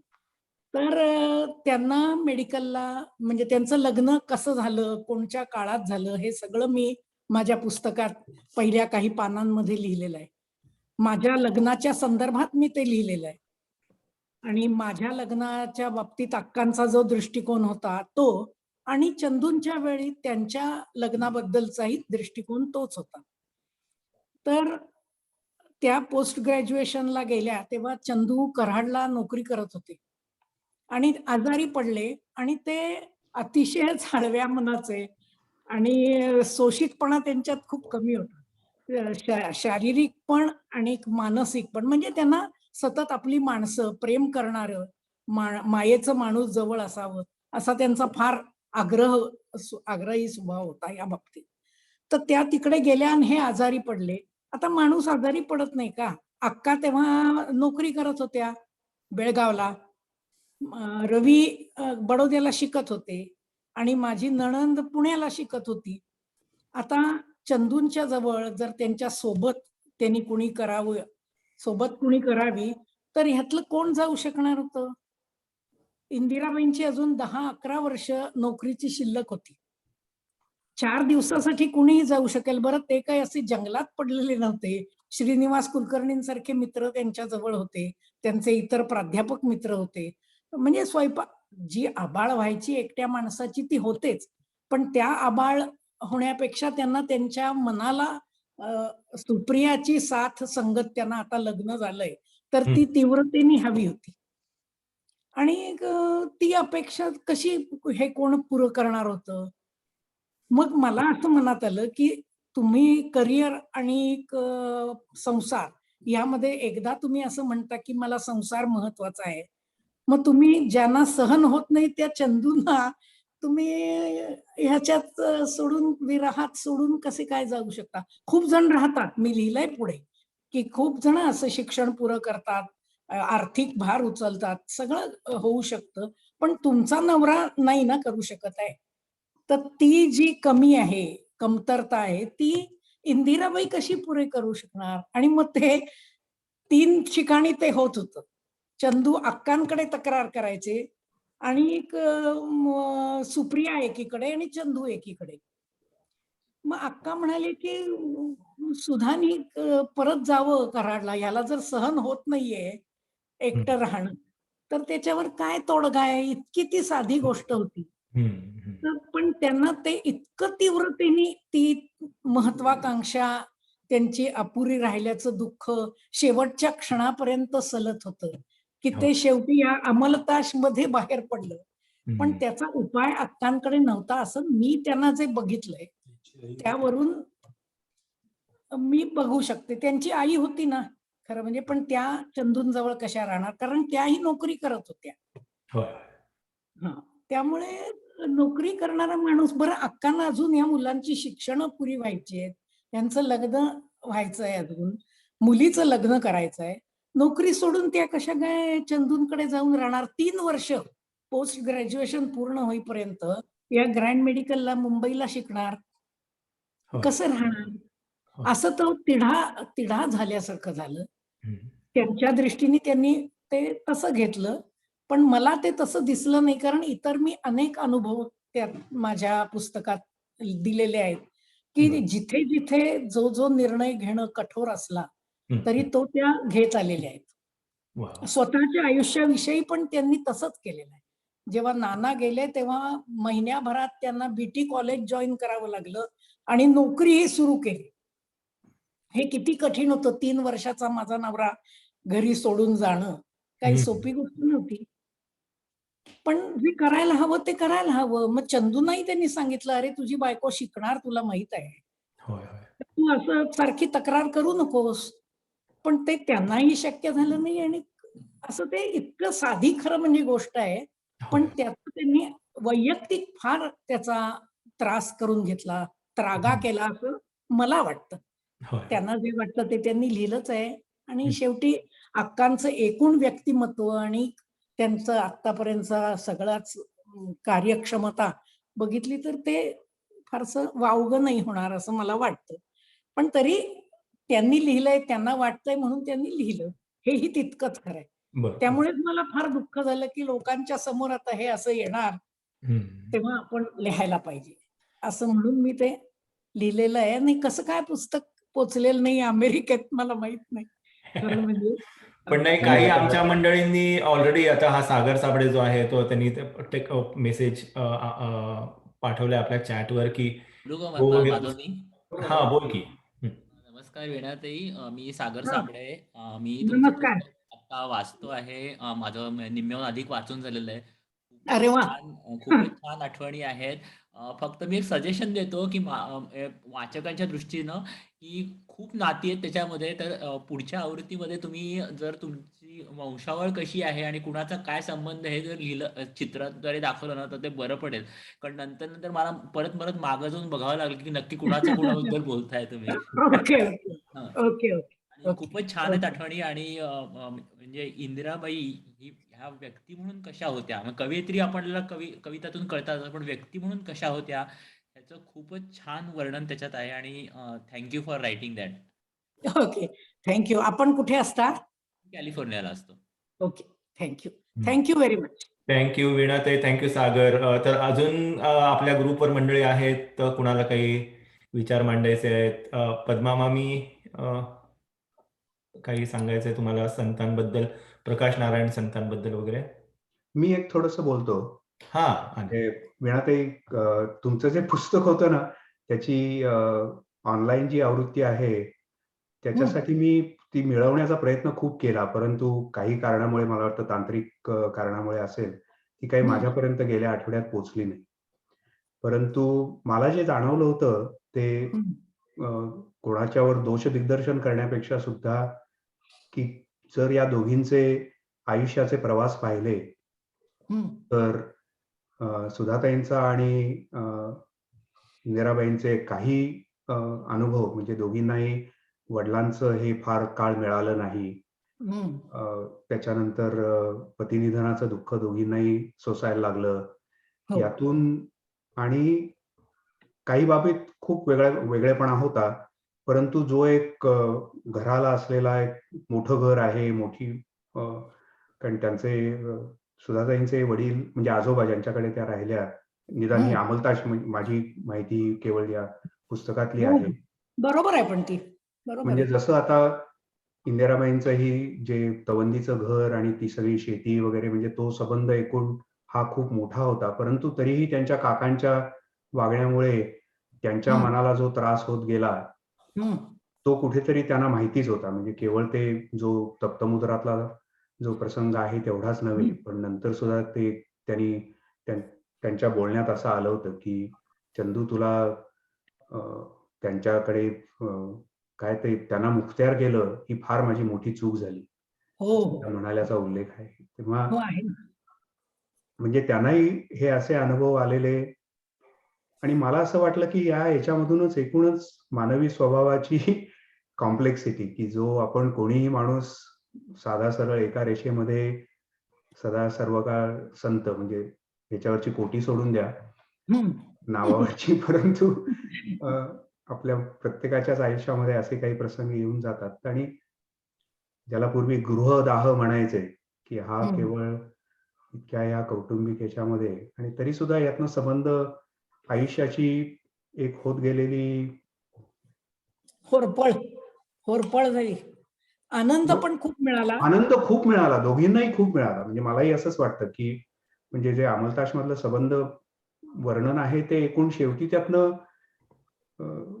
खूप त्यातनं आम्हाला काही चांगलं मिळालं. म्हणजे अर्थात शेवटचा प्रकाश संतांचा अपघाती मृत्यू सोडून.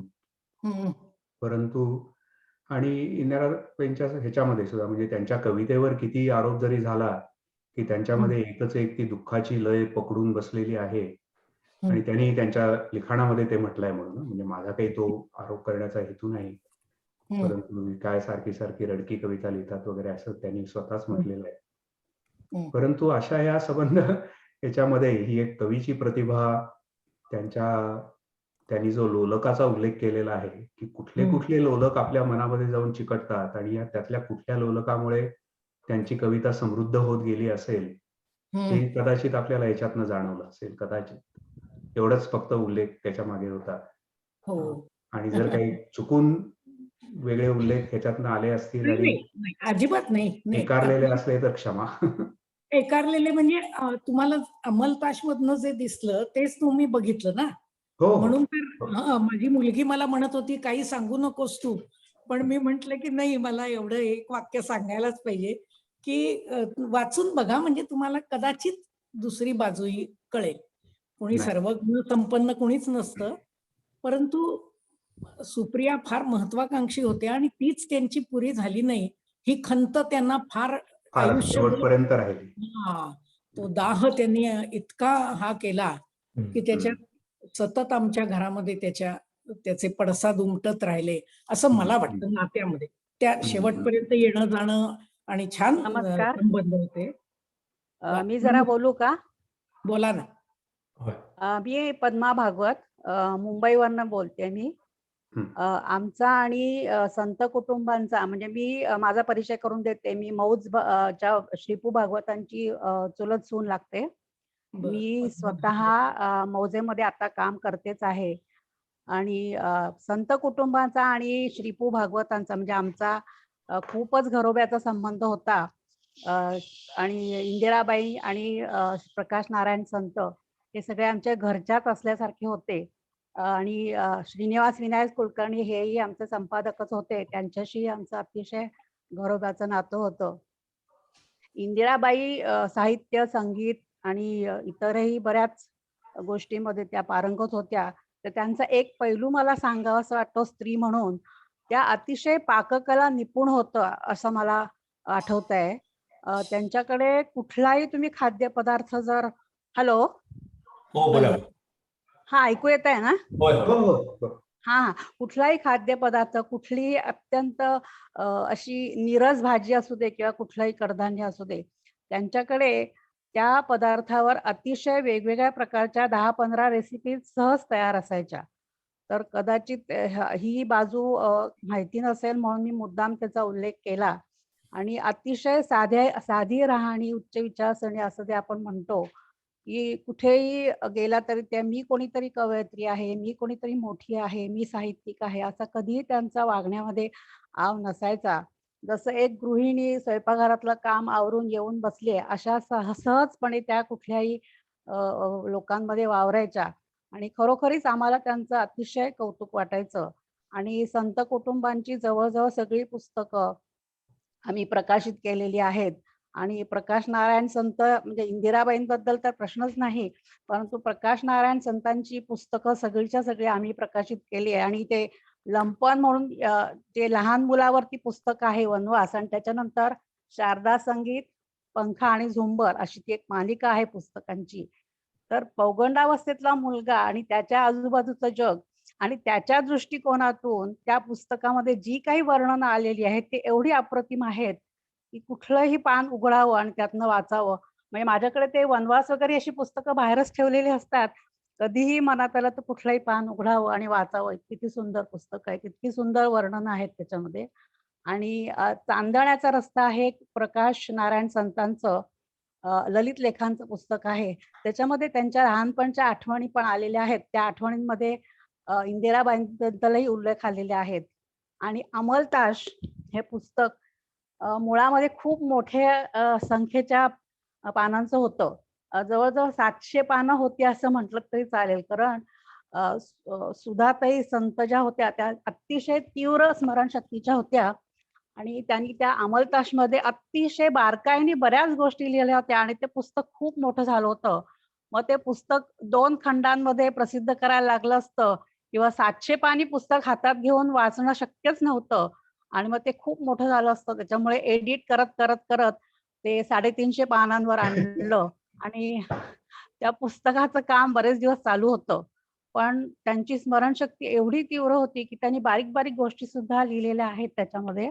आणि अमलताश आणि चांदण्याचा रस्ता ह्या 2 पुस्तकाचं प्रकाशन कराडला झालं होतं.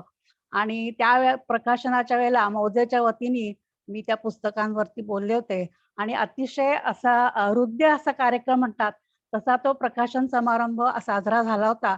आणि खरोखरीच त्या अमलताशमध्ये इतकं त्यांनी बारकाव्याने अशी लिहिलेलं आहे, की सगळ्यांना कौतुक वाटतं, की इतकं लहानपणापासूनच्या बारीक-सारीक गोष्टी त्यांनी इतक्या बारकाव्याने लिहिलेल्या आहेत, की खरोखरीच त्यांना कौतुक वाटतं. अर्थात प्रत्येक व्यक्तींमधले परस्पर संबंध, त्यांचे मतभेद ह्या गोष्टी असतातच.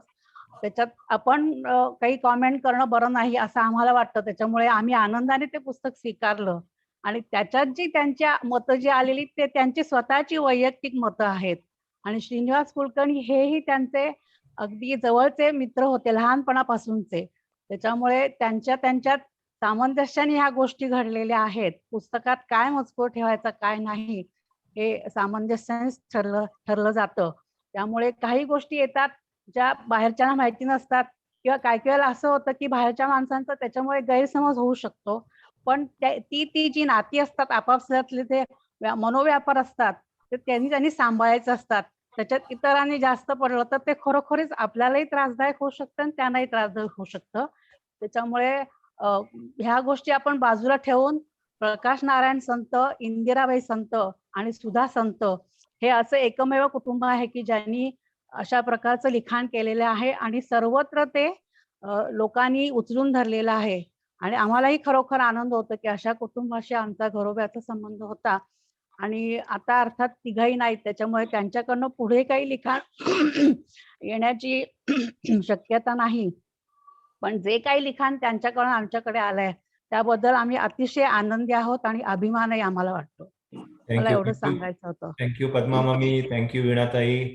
तर पुन्हा एकदा आनंद, इफ इट इज ओके. थोडस सागरची एक कॉमेंट होती की खूप कविता आहेत, काही राहून गेल्या असं नेहमी वाटत राहणार आपल्याला. तर आरती किंवा प्राची या दोघी जणी आहेत कार्यक्रमामध्ये. एखादी कविता तुम्हाला आठवत असेल, माहिती असेल किंवा सांगायची असेल कवितेबद्दल?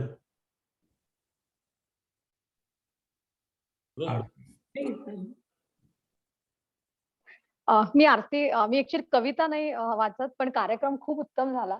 मला कायमच जे वाटतं ना, की आणि आत्ताच्या सगळ्या डिस्कशन मी ऐकत होते. म्हणजे ऍक्च्युली जो प्रश्न हा कार्यक्रम ऐकताना पडला होता, त्याचं उत्तर ऍक्च्युली दुसऱ्या पुस्तकाचा उल्लेख केल्यामुळे मिळालं हे म्हणजे खूप चांगलं वाटलं. कारण आपण कवी म्हणून एखाद्या व्यक्तीकडे जेव्हा बघतो, तेव्हा वैयक्तिक आयुष्यात काय चाललेलं असतं, म्हणजे त्यातल्या कुठल्या भागाकडे बघायचं आणि दुसऱ्या जो माणूस म्हणून जो भाग असतो तो देखील या कार्यक्रमातनं जो पुढे आला. त्यामुळे आपण नेहमीच कवी आणि ह्यांच्याबद्दल एक आपल्या मनात एक कम्प्लिटली वेगळी प्रतिमा असते. आणि जेव्हा वैयक्तिक आयुष्यातले प्रसंग येतात तेव्हा दरवेळी तो हळवेपणा कवितेतला हा त्या वैयक्तिक प्रसंगात असेलच असं नाही. त्यामुळे एक कवी म्हणून आणि एक माणूस म्हणून या दोन्ही ज्या छाया दिसल्या ना त्यांनी म्हणजे ऍक्च्युली हा कार्यक्रमाचा मला वाटतं तो सगळ्यात मोठा प्लस पॉइंट होता की ह्या दोन्ही बाजू दिसणं. आणि दुसरा एक प्रश्न मला पूर्ण कार्यक्रम ऐकताना जो जाणवत होता, की मगाशी ज्या आनंदनी त्याच्याबद्दल बोलायला सुरुवातही केली, की स्वतः जी व्यक्ती अशा प्रकारच्या प्रसंगातून गेलेली आहे, की कोणाचं तरी पत्र येणं, त्याच्यामुळे डाग मिळणं आणि त्याच्यानंतर एक स्वतःच्या आयुष्यामध्ये स्वतःचं काहीतरी निर्णय घेऊन त्या निर्णय पुढे नेणं. याच्याबद्दल जे भोगावं लागलेलं आहे ते ऑलरेडी ज्या व्यक्तींनी भोगलेलं आहे, तीच व्यक्ती पुढच्या आयुष्यात दुसऱ्या बाजूने कसा काय विचार करू शकते, हा मला पूर्ण कार्यक्रमभर एक ऐकताना जो प्रश्न पडत होता. पण परत ह्यांनी अतिशय उत्तम म्हणजे सांगितलं, की प्रत्येक ह्याच्या ते म्हणजे म्हणतात ना, की राशोमान इफेक्ट आहे, की एखादी गोष्ट घडत असते, पण त्याच्याकडे बघणारे जर 5 जण असतील, तर त्या प्रत्येक व्यक्तीच्या नजरेतून ती घटना ही कदाचित वेगळी असू शकते. आणि आजच्या कार्यक्रमाचं आय थिंक माझ्या मते हे जे कवडचे आहेत प्रतिभा आणि प्रतिमांचे, तेच आजच्या कार्यक्रमातले अतिशय म्हणजे त्यातला मार्मिक भाग आहे आणि जो कविता वाचताना आणि माणूस वाचताना आपल्या सगळ्यांना खूप उपयोगी पडणार आहे. त्यामुळे खूप वेगळा पर्स्पेक्टिव्ह होता कार्यक्रमाचा. उत्तमच म्हणजे. थँक्यू. होय मला होय. त्याच्यावरती एकच ऍड करायचंय, की आरती जी म्हणाली ते, की मला या कार्यक्रमात नेहमीच याच्याही आधी आपण बरेचदा आरती डिस्कस झालेला आहे, की आपल्याला नेहमीच कोणाचंही आत्मचरित्र आलं की पहिल्यांदा त्याच्यावरती हेच डिस्कशन होतं. आणि साधा प्रश्न पडतो की का बरं आपण त्यांच्या लिखाणाच्या मागे असलेली जी व्यक्ती आहे तिच्याबद्दल जाणून घेण्याची आपल्याला का बरं एक कुतूहल असतं.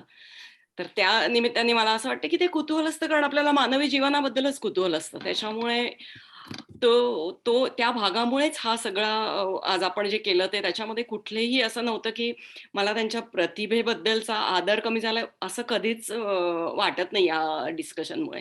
उलट आपण ज्या मानवी आयुष्याबद्दलचं आपली जाणीव प्रगल्भ होते हेच मला आनंदनी आधी म्हटल्याप्रमाणे होतं.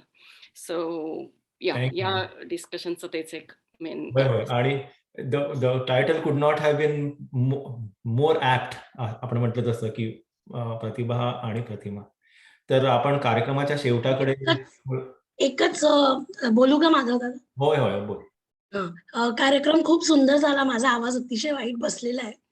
पण इंदिराबाई हा प्रेमाचा विषय आहे, त्यामुळे अ, भरून पण खूप आलाय. अमलतास वाचताना खूप रडली आहे. कविता वाचताना पण रडली आहे आणि मला वीणाताईंचं त्याचं स्पष्टीकरण असं नाही म्हणत, त्यांचं जे निवेदन होतं ते खूप भावलं. प्रत्येकच नाण्याला 2 बाजू असतात, त्याप्रमाणे काहीतरी असू शकतंच. पण इंदिराबाई हा खरंच प्रेमाचा विषय आहे. त्यांची एकच कविता मला सादर करायची खूप इच्छा आहे, तर केली तर चालेल का? आवाज खरंच खूप वाईट बसलाय पण. कर की चालेल. चालेल? हो. प्लीज. कवितेचं नाव आहे ऐक जरा ना. अंधाराने कडे घातले घराभोवती, जलधारांनी झडप घातली कौलारावर. एकाकीपणा आले पसरत दिशा दिशातून, घे रायास्तव एकटीच मी पडते निश्चित मिटून डोळे. हळूच येते दार घराचे अंधारातून, उभे राहते जरा बाजूला, ऐक जरा ना.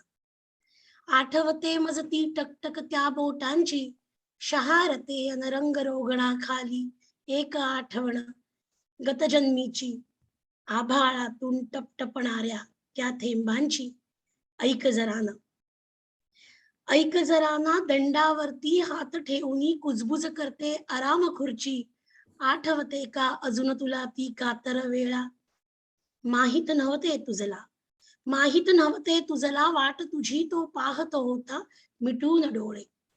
होते दाटून असह्य ओझे, होती धुमसत विद्युत काळी, अजून होते मजला जाणीव निबिड वनातील मध्यरात्रीच्या वावटळीची, झपाटल्याची, ऐक जरा ना. कौलारातून थेंब ठिबकला ओठांवरती, ऐक जरा ना. एक आठवण ज्येष्ठामधल्या त्या रात्रीच्या पहिल्या प्रहरी, अनपेक्षित असे तया कोंडले जळधारांनी तुझ्याच पाशी. उठला जेव्हा बंद कराया उघडी खिडकी, कसे म्हणाला, मीच ऐकले शब्द तयाचे. या डोळ्यांची करील चोरी वीज चोरटी हेच मला भय. या डोळ्यांची करील चोरी वीज चोरटी हेच मला भय. धडपडले मी उठले तेथून, सुटले धावत त्या वस्तूतून त्या पाण्यातून, दिशा दिशातून हात ठेवून कानांवरती, ऐकून यावे शब्द कुणाचे कुणा कुणाचे, ऐक जरा ना, ऐक जरा ना, ऐक जरा ना. शेवटी एवढंच सांगावं असं वाटतं की इंदिराबाई, तुम्ही मराठीत लिहिलं, तुमच्या ऋणात राहावं असं वाटतं. तुम्ही आमच्या भाषेत लिहिलं, काय बोलणार, आम्हाला बोलता येत नाही पुढे, इतकं सुंदर तुम्ही लिहून गेलंय. परत परत अशा इंदिराबाई आपल्या भाषेला लाभाव्यात इतकंच. आणि तुमचा कार्यक्रम खरंच खूप छान झाला. गौरीचे सगळे कार्यक्रम छान असतात. वीणाताई स्पेशली आल्या, खूप खूप छान वाटलं. तुमचं पुस्तक नक्की वाचेल. थँक्यू. थँक्यू प्राची. फार छान म्हटलीस कविता. तर मंडळी, आपण आता कार्यक्रमाच्या शेवटाकडे जाऊ.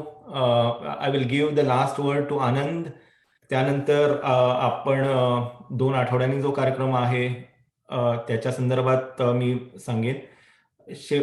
पण त्या अगोदर माझ्याकडून एक छोटीशी कविता मी वाचेन. आणि थँक्स टू अनु फॉर फाइंडिंग दॅट कविता. तर कवितेचं नाव आहे पूर्णविराम. इंदिराबाईंची कविता आहे पूर्णविराम. अलीकडे असं होतं की आकाशवाणीवरील वार्ता कुण्या जीवनाचा पूर्णविराम देऊन थांबते. पूर्णविराम. आदरणीयांचा, स्नेहांचा, जिवलगांचा, कुणाकुणाचा. पूर्णविराम. मनाची वीज बंद पडते. सगळ्या भूतकाळाचा हुंदका एक आवंढा घेऊन टाकतो. आणि मग उगीच आठवते लग्नातील जेवणावळ, पानावरून उठून जाणारी माणसे, आणि हे संपव ते संपव करीत रेंगाळणारी मी. तसंच हे काही. भान येतं तेव्हा मी राहुल देवच्या स्वरकल्लोळात मला झोकून दिलेलं असतं. कवितेचं नाव होतं पूर्णविराम, इंदिराबाई संत. याबरोबरच let us go back to Anand for the last word on this programme, आणि मग आपण पुढच्या कार्यक्रमाविषयी बोलू. आनंद. हा कार्यक्रम सुरू करताना माझ्या मनात हे नक्कीच होतं की कवितेवर बोलायची माझी लायकी नाही, म्हणून अनुनी याबाबत जे सहाय्य केलं आणि जो याच्यामध्ये सहभाग घेतला त्याबद्दल तिचे अतिशय आभार. परंतु मला जी ही 2-3 पुस्तकं ज्या क्रमाने माझ्या हातात आली, त्यातून जे एक जीवनातलं नाट्य जाणवलं, ते कुठेतरी आपल्या पुढे मांडायचं.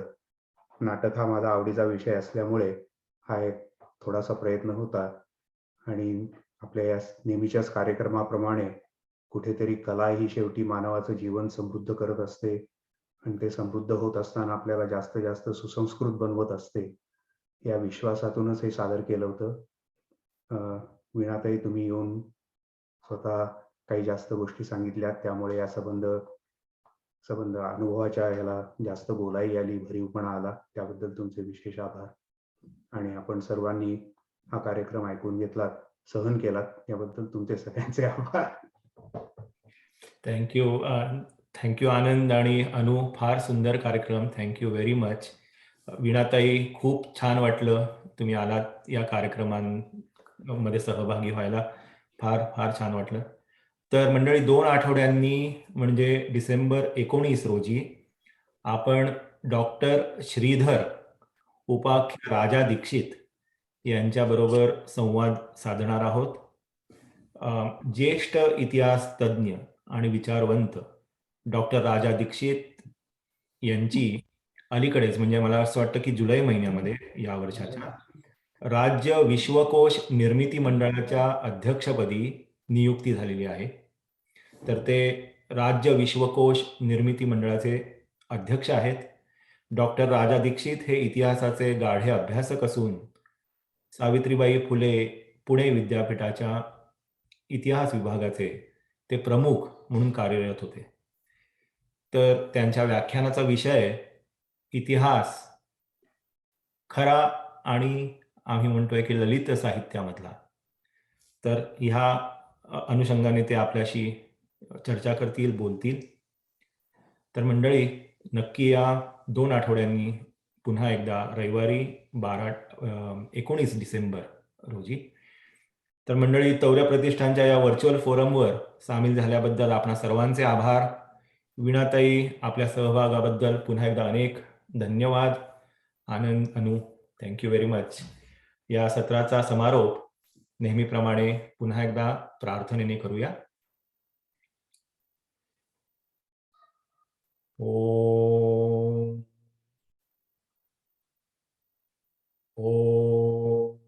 सर्वे सुखिनः भवन्तु, सर्वे सन्तु निरामयाः, सर्वे भद्राणि पश्यन्तु, मा कश्चित् दुःखभाग् भवेत्. ओम शांति शांति शांति. नमस्कार.